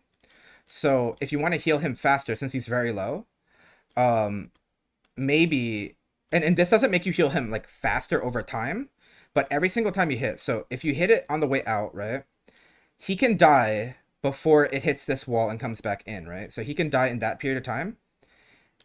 So he can die in between your like half healing, right? But if you aim it at his feet, it'll go here and then immediately back, and you double heal him. So he has no time to die in between your heal. And even if you can't get it directly at his feet, aiming a little lower. So if it bounces right here, that's faster than hitting the wall, right? So aim down a little bit if you can. Um, so this is a little bit of threat assessment. So I will say we're just doing something really fundamentally wrong here, and that's solo tanking thing. Um, yeah, we just can't do that. That's unfortunately like solo tank thing, and they have a Groot. They have a Groot, and you're solo tanking thing, and an Emma. They are going to smoke you. Um, you need protection, and also I think you get lost here. I don't know, do you get knocked back or something? But either way, I think you're gonna die regardless. Um, well, maybe not. I think if you peek here, your Cloak and Dagger actually heals you. But either way, you die here. It's okay. This is kind of what happens with spawn holds on this map a lot. And the Squirrel Girl is actually pretty good at dealing with it, but she needs to just pour in damage. Um, but yeah, we're solo tanking thing, and that's real. Yeah, this is why that's an issue. And also, we're solo tanking thing. I mean, we have Wolverine and Squirrel Growth for the Groot walls, so there is potential that we can play into it, but um, it's just really hard.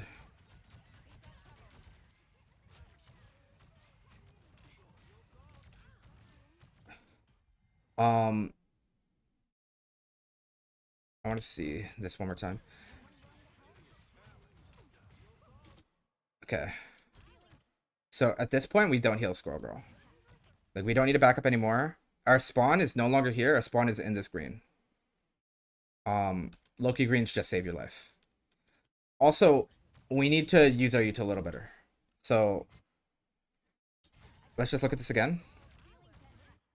So right here, instead of healing the Squirrel Girl, since this Loki green is here and Fantastic's blown up, we probably pull him. Like, this is a perfect opportunity to pull him. Make sure he does not get out. Also, we don't really know exactly his ult status. Like, in my head, I'm just like, there is like a non-zero chance that he pops ult here.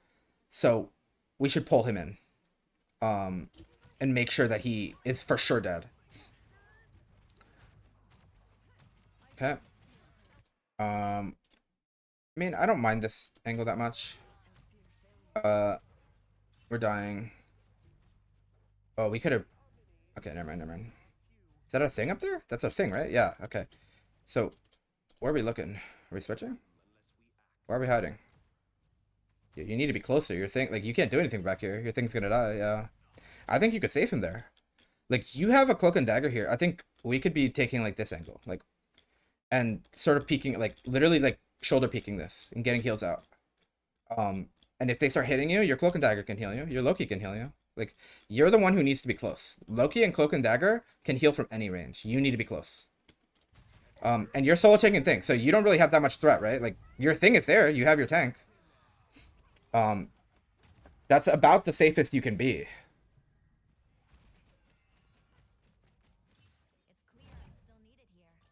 I think you should have pushed up there. I mean, we can look at it again. Because I feel like... Okay, I want to... Because at least not being this far back. Like, you have a lot of space here. Like, look where your Loki is. You have somebody here. There is a slight unknown here. Because, you like, from your perspective, you don't actually know if there's somebody down there. But you at least have where your Loki is. If your Loki's not taking damage, you're probably not going to take damage. He is behind a wall. Yeah, but look how long he survives, right? So, look where you are. Look how long he survives here. Yeah, you could have made that. He might not have lived, but I think he was in a position where, and it wasn't a good, don't get me wrong, this is a misposition, but it was not unsupportable. Especially since you're Invis, you have life-saving util. So if you, I mean, you know that the threat is all up there.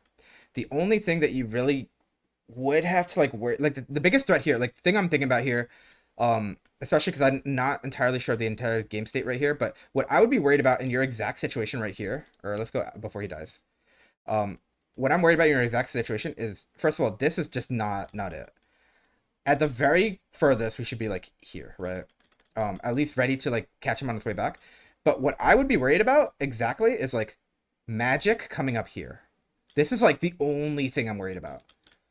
Like Magik and maybe Fantastic. But realistically, I like if I'm Invis right here, I'm literally using my double jump to get to him. Like, I guess, wait, did he double jump away? Yeah, look, you're so scared.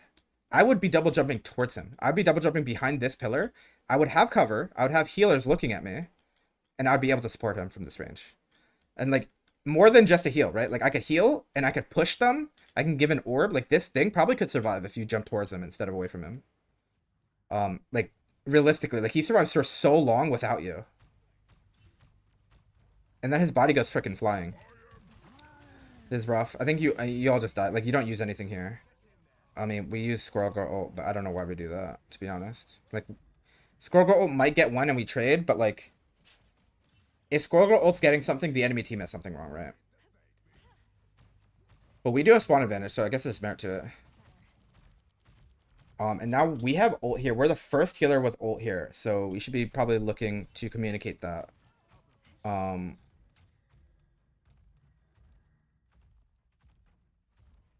I want to see our positioning here. So we have somebody up here. We should probably be supporting them here. Our thing is way too far, but our Squirrel Girl is not a lost cause here. You're the one who has the lowest range as Invis, so you should be the furthest healer up, realistically.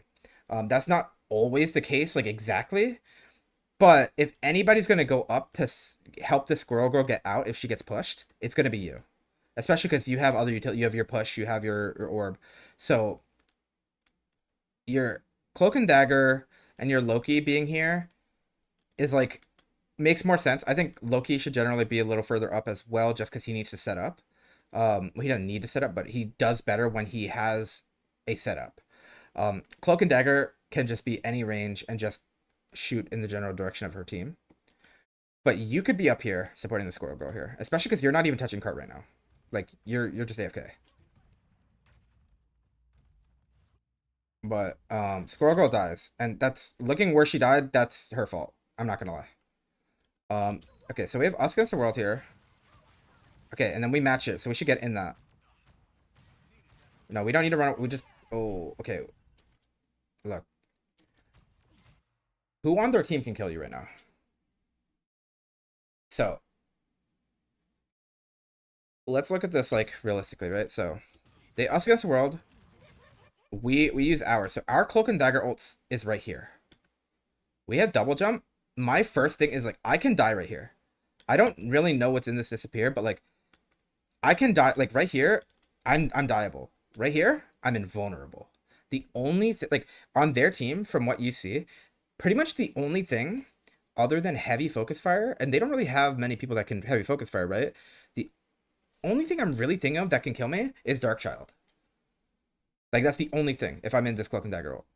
And also being in this cloak and dagger ult means that once it's about to fade, and we have better ults. We used our cloak ult second, and they layered their ults pretty poorly too. So if we wait this duration out and you pop your invis ults, you have a way better ult and you win this fight, right? So the worst thing that can happen is you die. So you should be in this ult here. Good. And be ready to pop your ult. Right now. Well, not right now. Right now. Yes. Okay. But we probably should have communicated that so our team didn't fall back. So I'm sure you're aware of this, but support ults only help if you get in them. I don't know why our Hawkeye is going so far back here. So let's run it back here. So we have right here, once our cloak comes back to us, it gives us this ult here. And we're like, we have that, like, you're not dying. Look at how much you're taking damage and you're just not dying. I think right here, once it disappears, you should be looking to ult, and your Hawkeye should know to get into it. Like, I don't know if this was a miscommunication or he didn't trust you or what, but even if you didn't communicate it, if I'm this Hawkeye, I see my Invis pushing up, I should know that I need to get to her because she's going to ult. And even before that, he was not in the cloak and dagger ult, so that's kind of on him. But it also could be a communication thing on your part. If you didn't say, yo, I'm going to Invis ult after this ends, you need to say that. I don't think we were in game to, yeah. So I think that is something that if you communicate that, there's a, it might not work, but there's a higher chance that this Hawkeye and this girl push up with you and get in the Invis ult and don't die. Also, I don't even know if you need to use this Invis ult. I think, yeah, no, I think so. I think so. With the fact that there's 4 right here, I think there's merit to just popping the Invis ult. I think you pop it deeper though. Well, realistically, if these guys are gonna let them or get chased out like this, then yeah, we pop it deeper. We need to pop it so this Loki gets covered by it. So I probably, instead of popping it right here, I'm probably popping it closer to like right here. That way it covers this high ground for this Loki. And he can stay up there. Overall, I mean, I think the timing is fine. Just making sure that you don't stack it, you layer it one after another is really important. This angle is a little awkward. I think you need to seek a little bit of cover here, which is just right around this corner, right? So instead of being in front of this corner, you back up a second and just go here. That way, if you do start to take damage, you can immediately peek in. Just have some cover. Granted, you have a Loki rune here, so you're fine right now, but just in general, you should be always looking for cover. That was a good push. Nice try. Okay, we have a co-op time. This is good. We can stay on this. You should follow your thing here. Nice, nice. Good. Pull. Pull him. Okay, nice. Good. Now, I think because this room is small, you can afford to be 3 on cart here. Honestly, since you have a Squirrel Girl, I think she should be 1 on cart and you should be up, to be quite honest. It makes sense to keep your Squirrel Girl, because even if your Squirrel Girl is back here, she still has this angle. So your Squirrel Girl should be up back here, and you should probably be ready to pocket the hell out of your thing as he clogs the choke point. But I think you can like right now this is fine because you're like one double jump away from being there. Your squirrel girl is also in like the worst position to match. Like, what is she doing? Like, can I just roast her for a second? Like, what are we doing here? Yep, that's what you get. Anyway. That's like pretty much the only way that we could like lose this point. Like if we lose this next fight, it's because of that. If she stayed back here and just spammed nuts right here, we win this every single time. 100% of the time. They can't touch. But no, we get it anyway. But just saying, that was like the worst play they could have done.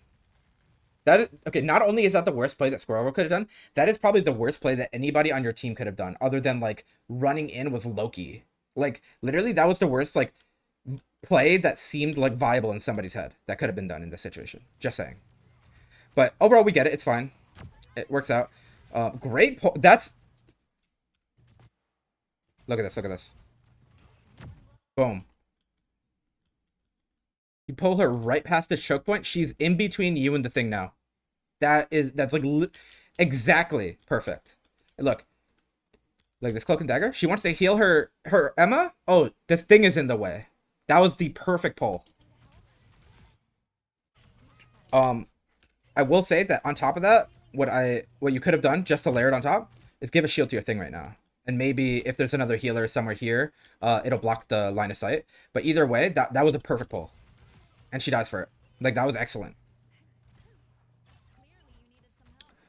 Yeah, your thing still needs support. I think you need to be up there with him. Oh, no, you're good. He's good. Yep.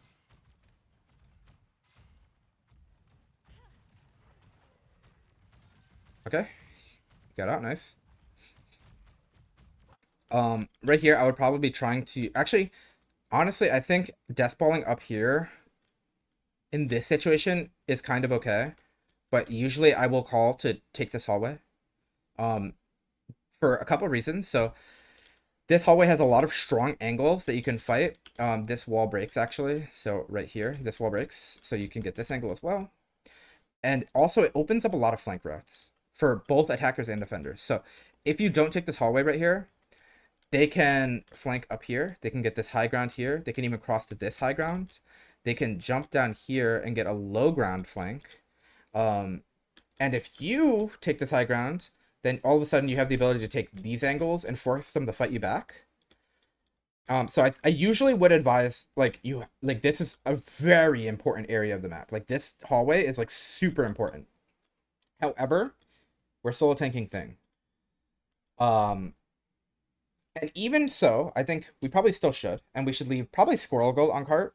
Maybe Squirrel Girl plus Cloak and Dagger, and we'll have 2 on cart since we're running triple healer, and have the Loki and the Invis in the hallway protecting this thing, and then we have the Hawkeye putting pressure there. That's probably what I would call. Have like Squirrel Girl and Cloak on cart, because Cloak, when you turn this corner, can start banking heals off this wall, and then we have like the assistance of being able to heal from up here still. So I think it would make sense to call for that, but I think taking this hallway is like almost mandatory if you can. But if we're gonna deathball, I think this is one of the situations where I am not gonna be super upset about it. They us against the world here, which is interesting. We don't have anything to match it. I think we just let like they're using their ults. We just let like it's a wipe. Like that's fine. Yeah, just die. Don't even hide. I mean, I guess okay. Never mind. I didn't realize your thing wasn't dead. There's a merit to healing him there to get ult charge, but I thought your thing died with the Groot ult. No, don't go to the spawn room. Okay, I know this is minor, but like I know it's slow, but like you're building ult charge. And like right, I mean, okay, you pretty much get it, but you lose like 40 HP worth of ult charge. The stream is freezing bad for you? Oh, that's unfortunate. I only have 100 drop frames, which I don't know where those are from, but 100 drop frames should not be freezing bad. So I think it's on your end. But yeah, you don't need to touch spawn room here. I know it's really minor. Like this is probably like 0.01 of a percent, but it's still something. You will get your ult like a second faster if you just don't touch the spawn room.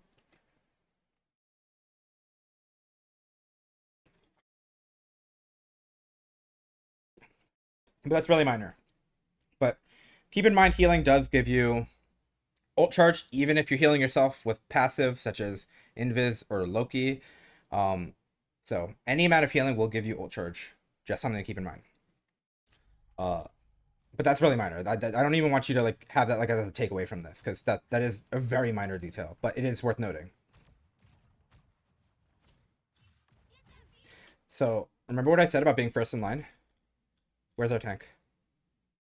So what's our order right now? So we have right here. We have Invis, we have Cloak, Squirrel Girl, Hawkeye, Loki, Thing.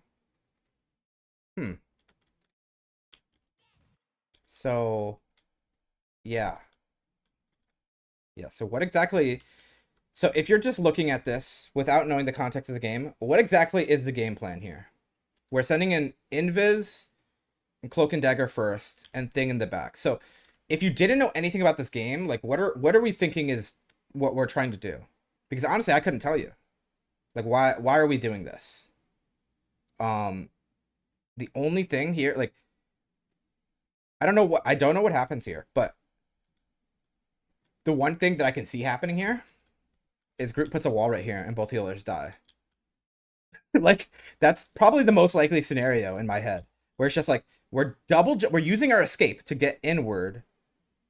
First in line is Invis, followed right next to our Cloak and Dagger, and the only tanky person on our team is last in line, trying to catch up. So I'm confused what's happening here. We get a kill for it. We don't deserve that. I'm just saying we don't deserve that. Should be looking at your thing. Nice. We're good, we're good. And I like that you're pushing up with him. See, like right here, I like this. Nope, I no longer like this. Your thing is gonna die.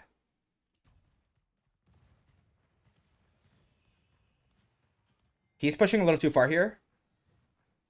But I think if holding this door right here would have been fine. If you were up here. Going this far is probably not fine. This is not fine. Even if you were up there. But he wasn't even allowed to go this far. He had to have stopped here because he went back. I think someone said someone was flanking. And there is. That's not your problem. Realistically. So, yes, it is kind of your problem if you think about it. Whoa. Okay. I just discovered a new hotkey. Yeah, so one of the luxuries you have about running triple healer. So, okay, let's start with this. The problem here is not that we... The problem is that we have one tank, and it's a Thing. So if there's somebody flanking, Thing is really freaking good at stopping Magik from flanking, right? So if Thing was right here protecting your healers, if you had a Magneto instead of a Squirrel Girl or a Hawkeye, like if one of them was like a Magneto, your Magneto could be doing this job, holding this corner and like walling them off, and your Thing could be peeling. But you're solo tanking Thing, so you have to choose. Do I want to peel or do I want to frontline? And he chooses to frontline, you choose to peel.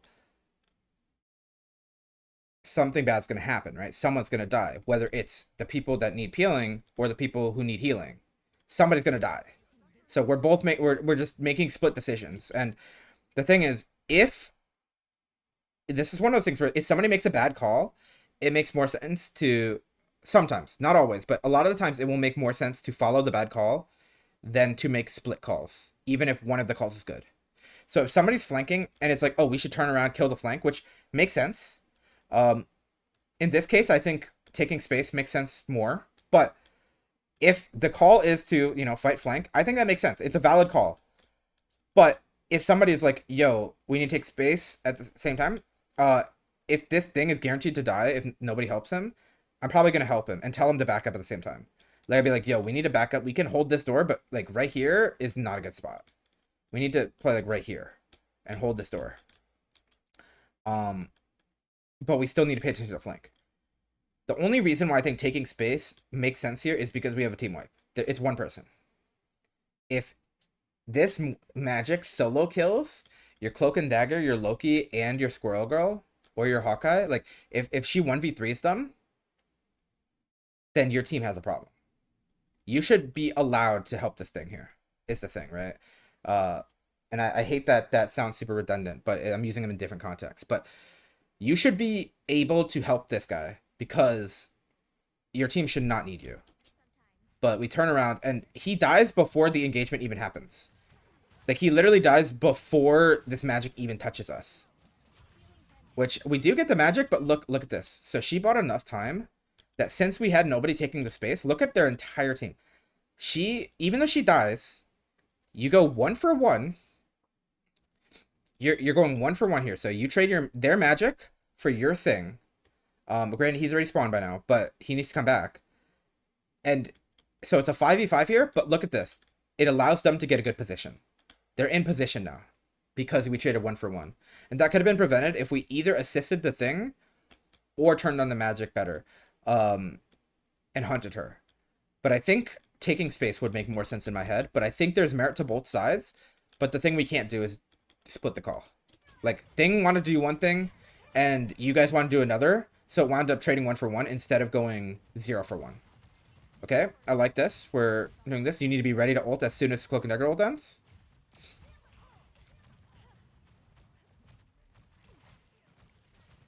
Okay, we have runes. We have runes. As soon as these runes end, we ult. Oh! That's rough. Yeah. Yeah, that is rough. Group Phoenix ult. Yeah, yeah. So at this point, so we have 50 seconds. We're pretty much regrouped. That was like a full wipe, right? So we're pretty much regrouped. I will say, again, look at our order. We are in probably the worst position we could be. We have our 2 healers. Well, I guess 3 healers, right? Oh, no, that's not a real lucky. Where's the real lucky? Oh, no, we have all 3 healers in here with no damage in the funnel. And we have our tank last and our 2 DPSs in low ground. So this is potentially the exact opposite of how we want to be positioned. With the positioning of the cart, the only person who I think it makes sense to be on this low ground is Squirrel Girl. And the reason for that is because she does not need good line of sight to do damage. She can be all the way down here poking. She could even be around this corner and banking off this wall and getting value.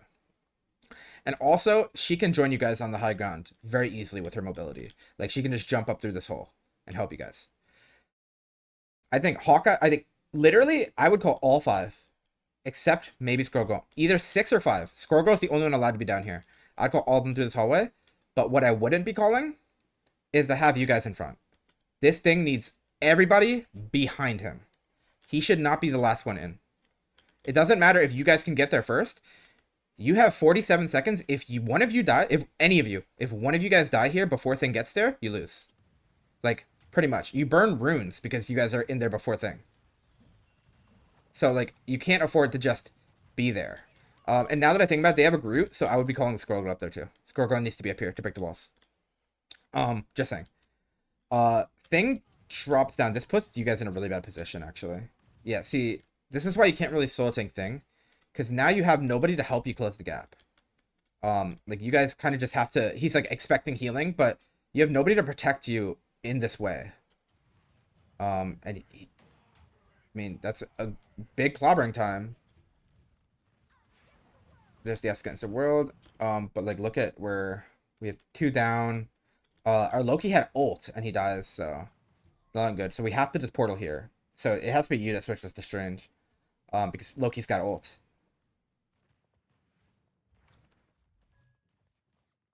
Yeah, so right here, I think the only... Like, your best shot, pretty much, like, the only way that I think you guys take this reasonably on average is if you switch from Invis to Strange here. Yeah, because you're the first to spawn, and your Loki has ult, even though he's close. Like, he was like 1 second behind, right? So, like, look at this. He's like 1 second behind. I guess your Cloak and Dagger, is she still... Yeah, she didn't even die. So your Cloak and Dagger needs to back up and run to spawn and you need to switch strange. You're the only one who can, because if you need an ult, you need a cloak and dagger ult to get in there. And that's like your best hope. It's still kind of a long shot, but that's your best hope to get in. You portal and cloak and dagger ult through it. Because right now we switch cap, and it's like you're probably gonna touch. Like you have enough time to touch, but you're not gonna be able to get a good fight. Because they're just gonna hold you before.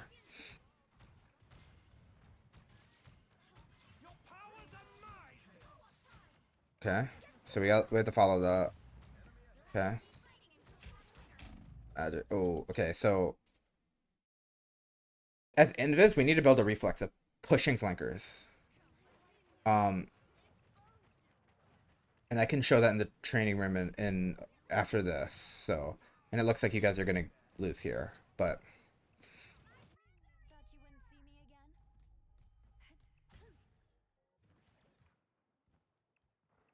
Loki was ton. Yeah, I mean, honestly, at this point, I understand if it's just a tilt thing, right? Like at this point, I am not expecting your team or you to be making like proper decision making because it's just like it feels like we're just panicked, right? We're last ditch effort. The only way, and even if you did switch Strange and Portal through with the Loki copying Cloak and Dagger, it's still gonna be rough. But I think that was your best chance of getting a fight there, and it would have gotten matched by their Cloak and Dagger too. So, or their Loki. So, yeah. As far as your gameplay, so I will say a lot of the things that went wrong in this game happened to be like full team mistakes, right? So a lot of it came down to like our team's decision making, our positioning as a team, the way we were setting things. But there were a couple things that I noticed. So one of the big things I'm gonna start. It's gonna be a little backwards, but one of the big things is there was multiple times where we were first in line as Invisible Woman.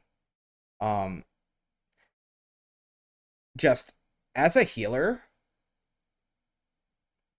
just keep in mind that there's few healers that can do it differently. So, for example, like Adam, Ultron are like the two big ones that are allowed to be kind of out of position. Ultron less so. Adam can flank. That's very different. Adam is like allowed to flank. Um because he's very self-sufficient. Like he can heal himself big burst as long as he has decent positioning and knows how to get back. Adam is probably the most allowed to be flanking or playing off angles as a healer. Mantis can kind of do similar things, but she needs to be very careful about it because she doesn't have burst healing on herself. Ultron, similarly, because he has good mobility and a good amount of survivability, retreating back to his team. And his healing is very remote. So as long as he stays within a reasonable range, he can take off angles. However,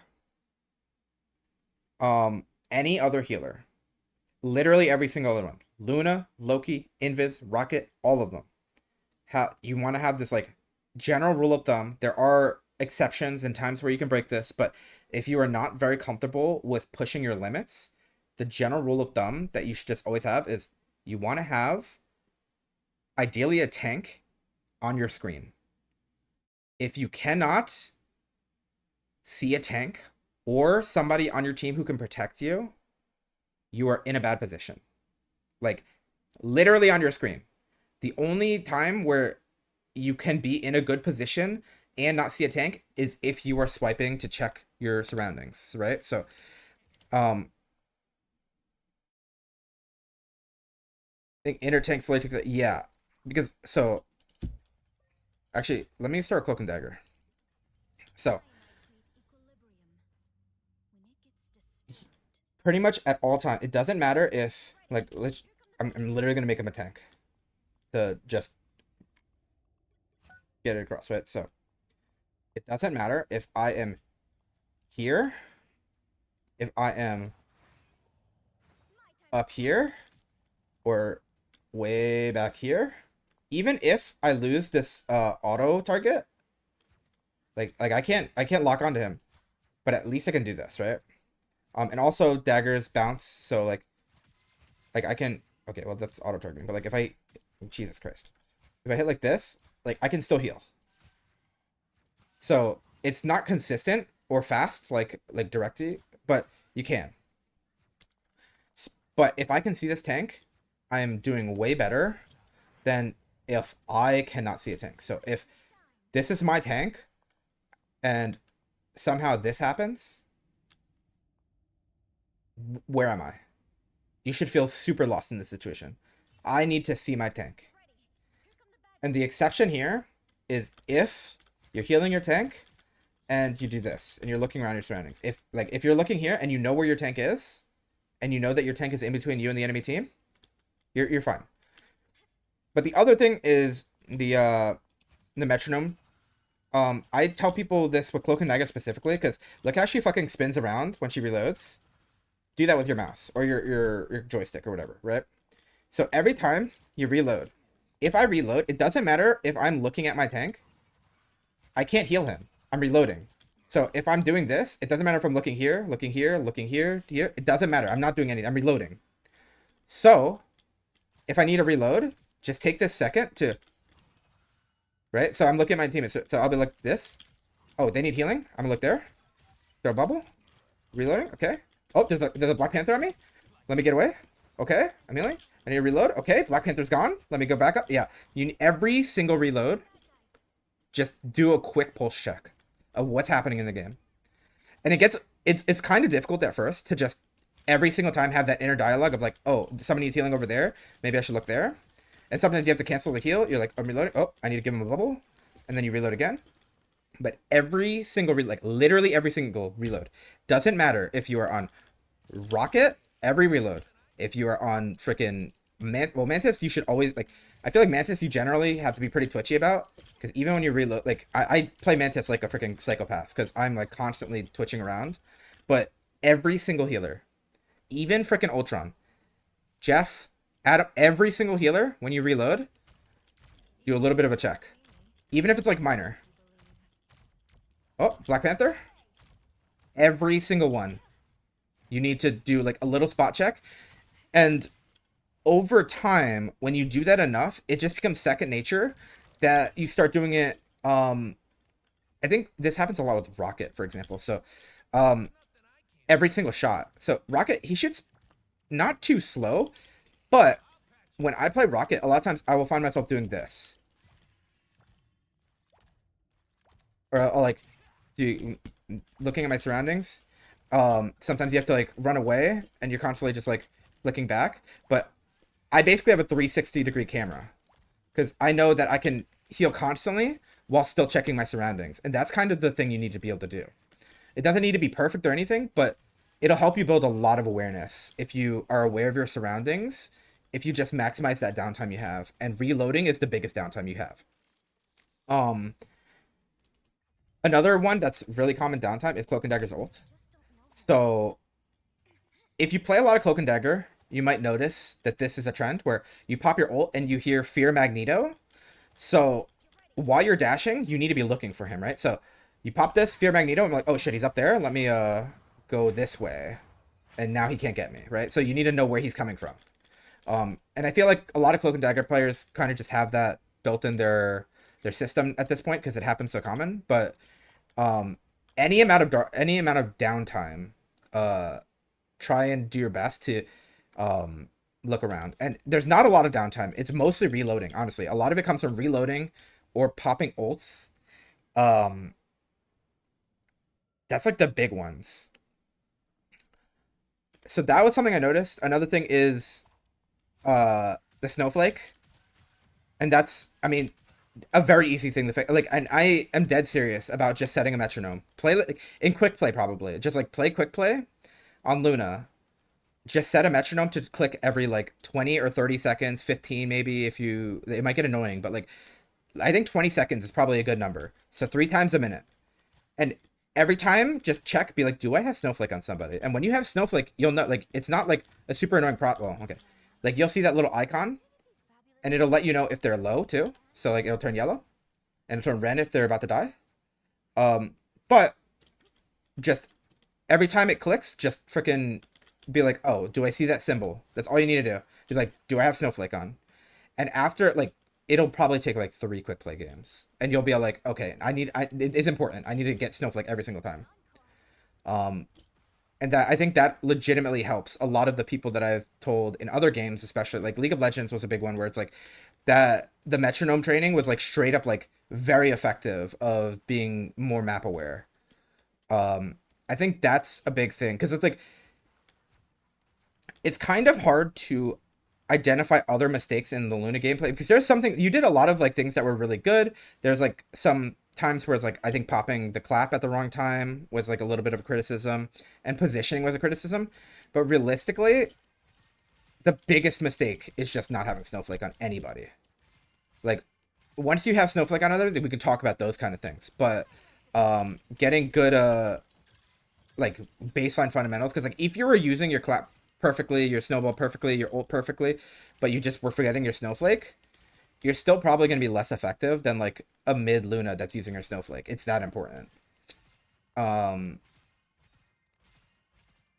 and then you didn't play that much Cloak and Dagger to be honest. And I think you played Cloak and Dagger pretty effectively.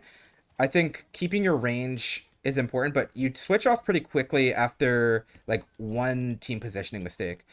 But I think you took a pretty good position when you played her at the beginning of that one half, by staying on high ground, and you kind of left high ground when your team kind of forced you to a little bit. Um, but it was one of the things where it's like when I was looking at the cloak gameplay, it was mostly like it didn't feel like I was like you were making like crazy major mistakes. It was mostly just like a little bit nitpicky compared to like the Luna and the Invis, were like some pretty large mistakes we were making. Um, yeah, I think those are the big things, but I think getting the basics. I think Luna's very, very, very impactful. I would also work on the aim a little bit. I feel like there were some times where you were not aiming very well, particularly on the squishy character like Squirrel Girl and Hawkeye. Um, and something I will say, okay, actually, now that I think about you playing controller, but it might be work on controller too. So something I do on Luna that helps is so say we have a skinny character. Let's just say it's another Luna. Um, yeah. So if you ever see me play Luna, I'll do this thing where I'm not perfectly tracking my enemy, right? So I'm not like trying, or not my enemy, my teammates. I'll do this, right? Like this is like perfectly tracking. I'm trying to like stay on them the entire time. I will kind of flick my heels, so it looks like this. I'll like do this, right? So it makes it so I have the spread, and although I am less likely to hit a full heal and all of them will heal my teammate, it makes it so I can average a higher amount, and it makes, especially if they're strafing or moving. So I'll like if I'm trying to like strafe and like, I mean, well, that's not really good cover here, but like let's say I'm like strafing like this, and I'm like, well, this is bad cover. Fuck. There's no right hand cover for this. Are you joking? Okay, so I'm like this, and I'm trying to like heal my teammate. I'll like sort of like do this side swipe. That way I can stay in cover and still get some healing out. If it's a bigger target, you probably will get full healing. If it's a smaller target, you probably won't. It works way better from like closer range, obviously. And in game, like when people are moving, like you can kind of read their movement and get better about it. But like even when I'm like here, and I'm sure I could do it. I do this little like swipe, right? And you can see I'm missing some, but it makes it so I can more consistently have like maybe like a 50% accuracy, 40%. Um, and it's just this very tiny like micro side to side, and it makes it so instead of aiming like directly at each target, I can sort of just get, you know, most of them. And if you are really good at aiming, you can start aiming like directly for every single hit. But I think especially when healing your teammates when headshots don't matter, um it is much easier to just do the sort of side swipe. um and I think you could probably get used to doing it on controller where you just move your right stick slightly to the side as you heal, and just get used to combining those like the trigger and the stick motion together, where you like get used to like strafing or moving your stick with it. Strafing with it where that doesn't work nearly as well, but it does still work. Like if you're just moving, like you could just do it like this. Um, but just this little, and it's kind of hard to see sometimes when I play, because because I'm normally moving at the same time, but like I am doing it.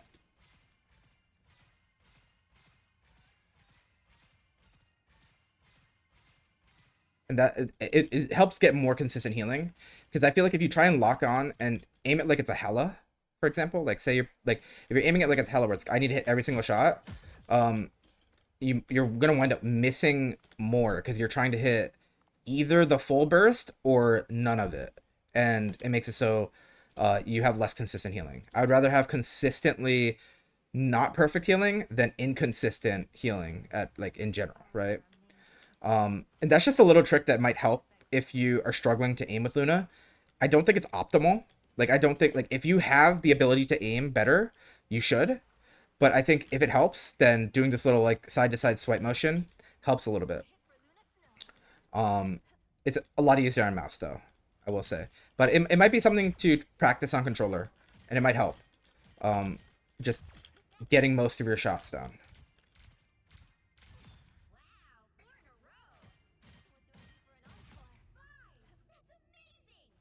Um, what else? I think Invis util seemed to be a little bit of an issue. Um, I think Invis technique in general. So like aiming at the floor. So if you aim like head, like or head for these bots, do wait for it, do do do do do do. It's like one big heal if I just aim at the floor. And it's like a range too, right? So it's like if I aim perfectly across in like max range, and then if I aim like halfway, it cuts it. And if I aim it like directly at the feet, it's like one big heal, right? So even if you're not going to aim directly at the feet, it's better to just aim like halfway, because it's still going to cut that time versus like this. So that's something to note. Also, there was that one really freaking good pull, and I think I would like to see that more. There's a couple of like, I guess, okay, well, Invis does have combos, but I would not focus on that at all. You can sort of like animation cancel on her, but I would not worry about that until you're very good at Invis. But there are a couple of things that I would get used to. One of them is going to be avoiding dives. And the animation cancel does help with this, because then you can have the third push ready to go way more frequently. But something is being ready to jump, push, dive, or double jump, right? So jump, push, double jump. And that's like if you have like a Magik or a Black Panther or something. And you need to get used to like getting them away from you while also being able to escape at the same time. You don't have to do that perfectly. Like you can just do this, right? Slower, but and that will probably work most of the time. But it's just knowing to push divers away, especially Black Panthers, especially because if you push Black Panther and he's mid dash and he doesn't get the reset, you just completely shut down the dive single handedly. Like one ability shut down the whole dive if you push a Black Panther at the right time. Magik, similarly, one push can sort of disengage her quite a bit, and then pairing it with the ability to go invisible, she just has no way of re-engaging. So keep that in mind. Also, her orb is kind of it. I will say her orb is pretty difficult to get the hang of using like at mastery. There's so many ways to use it.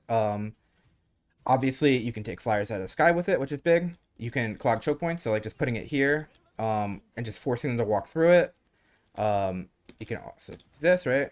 And then they fly back up, and you like push them or pull them back into it. Or you can drop it on like your backline to just do some damage. So if like Black Panther is on you, you can just drop it at the ground and sort of play in it with your other healer. Stuff like that. That's probably not the best use for it, but the main use you're going to get out of it is by holding space and just literally using it for its damage and its CC ability. Well, I used two of them, but like being able to just like hold the space and just be like, okay, well, if you walk through it, you're taking a good amount of damage, and then if they stay in it, you push them back into it. Like it's good at handling choke points. You just throw it in there, and not only does it build you ult charge, it makes it harder for them to push through it, and it makes a big like gap in their push. So that's gonna be the main uses for your orb. But overall, I think it's kind of hard to judge your position, because I feel like there's a lot of team positioning that was going wrong, and it wasn't entirely on you. to be quite honest.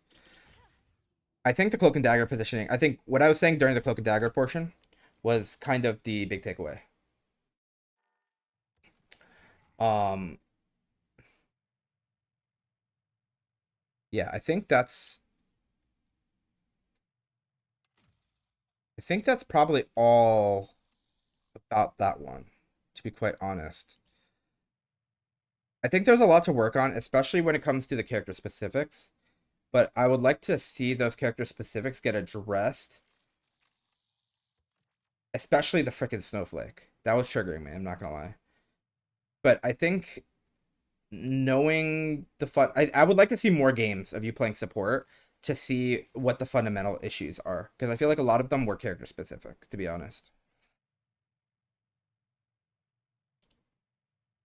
Okay. I'm gonna be real. It's okay, so 340. 340. We've been live for 3 hours, 40 minutes. Do I do a third? I feel like I might not. I'm gonna be honest. I think we'll save Drew's VOD for next stream. And that'll probably be tomorrow, to be honest.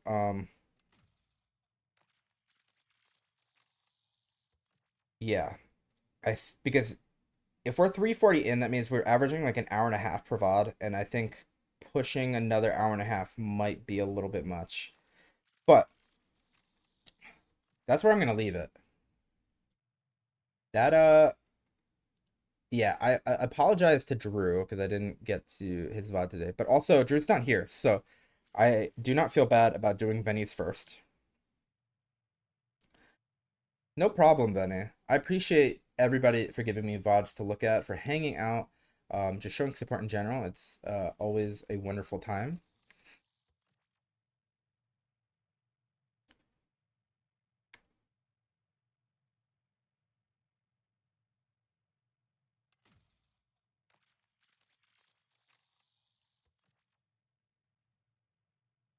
Trying to see.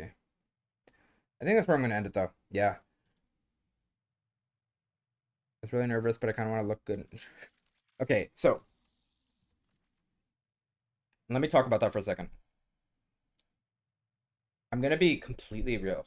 I think I think that game was the first loss somebody submitted in this stream. And I think losses are generally easier to review. Because I think a lot of the times people are afraid of looking bad or like being embarrassed about their gameplay on stream. And I think that's kind of missing the point a little bit. I think the best games to review are the ones where you feel like you are trying your best and you are unsure why you aren't having as much impact that you feel like you should. Or if you're just lost, right? I think the games where, and while there is a lot of value that can be had from submitting games that you do well in and you want to know the little things you can do to get better, I think there's more value to be had in the games where you feel like you're unsure what you could be doing better, right? Where you're like, what I was doing, I thought I was doing well, but it wasn't working. I think those are very good games to review because maybe you're not doing something correctly or you're doing something that you don't know how to do. Um, and I think those games have more value because it helps you know distinctly something that you can improve in your gameplay. Whereas submitting a game where you do well and you are like, oh, look at this game, I popped off, but like, what could I do better? Well, yeah, you popped off, so it's kind of like, well, yeah, you could have done this or this better, but I mean, what you did worked, so it's kind of hard to nail that point in. Whereas games where you lose, a lot like clearly something didn't work, and if it was something you could control, then it is very more sorry, it is much more helpful than games where you win because then you can directly apply advice, right? VOD's happening tomorrow? Probably. Um, yeah, there's most likely going to be VODs tomorrow. I don't know. I might do a hybrid, but I'm not sure. I kind of like doing either full VODs or full non-VODs, but I still do want to play some games. Like am I still in gold? I'm still in gold. Um, like I still kind of want to play more than 23 games, but uh, I do need to play some. I might play some tonight, but I want to play a little bit at least.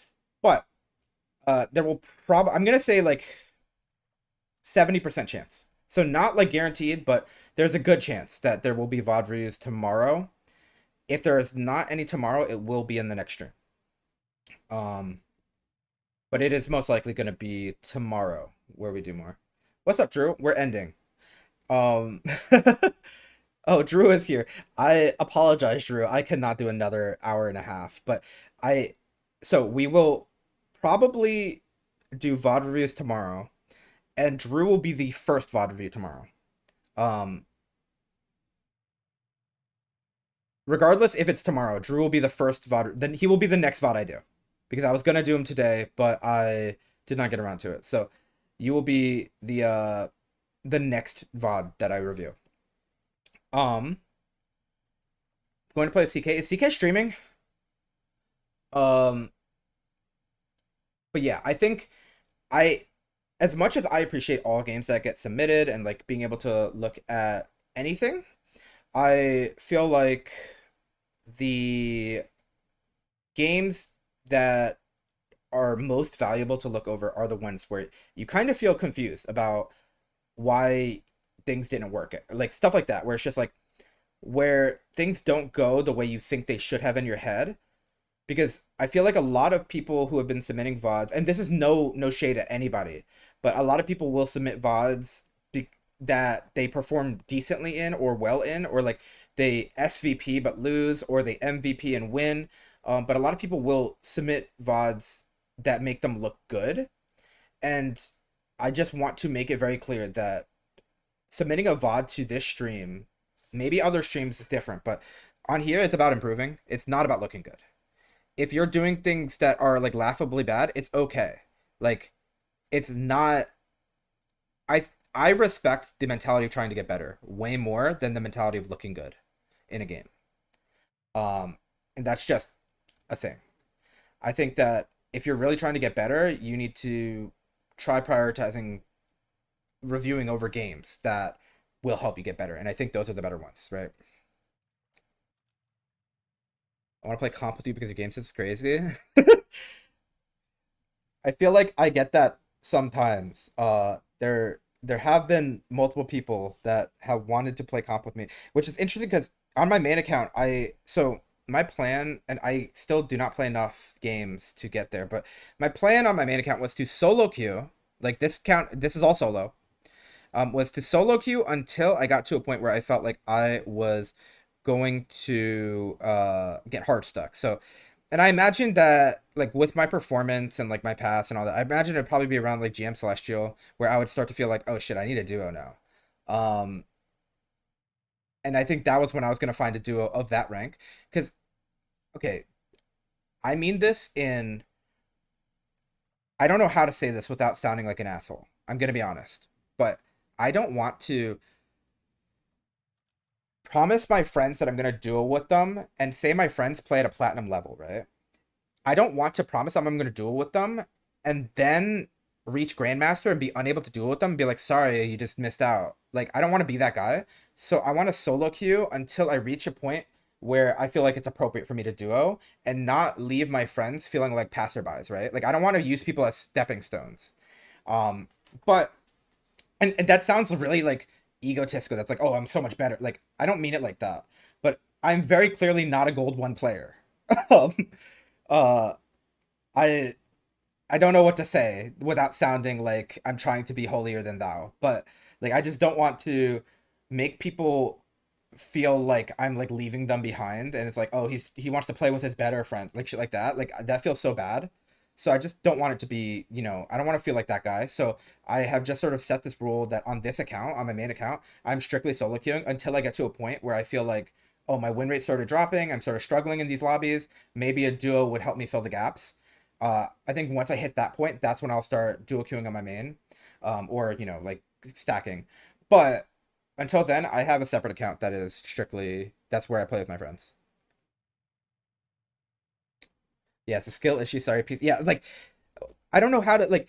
It's so hard. Like realistically, like I'm not saying do it. Yeah, no, I mean, I would definitely be down to play ranked with you on a different account, but on this account it's solo queue strictly. Even if you are somebody who I would duel with at whatever rank that is, right now until I hit a rank where I feel like I'm starting to get stuck, this account is like strictly solo, and I that's just out of principle, so I don't feel like I'm being unfair to people. Granted, it is my account; I can do whatever I want, but I still don't want to feel like that guy. But yeah, it's so hard to like. There's no nice way of saying I am sorry that I am better at the game than you. Like, and I don't want to have that conversation with anybody because I feel like a lot of the people like that I play with casually are just like, I mean, it's obvious, but like saying that feels like such a jerk move. And I don't want to be a jerk. Like I don't want to say I don't want to be a jerk because I'm not a jerk. And there's a reason why I put these like mental principles in place because I don't want to be a jerk. I don't want to come off like a jerk. So that's why it's kind of like I just have these rules set in place, right? Um, but yeah, if CK is streaming, we're gonna raid CK. Where's CK?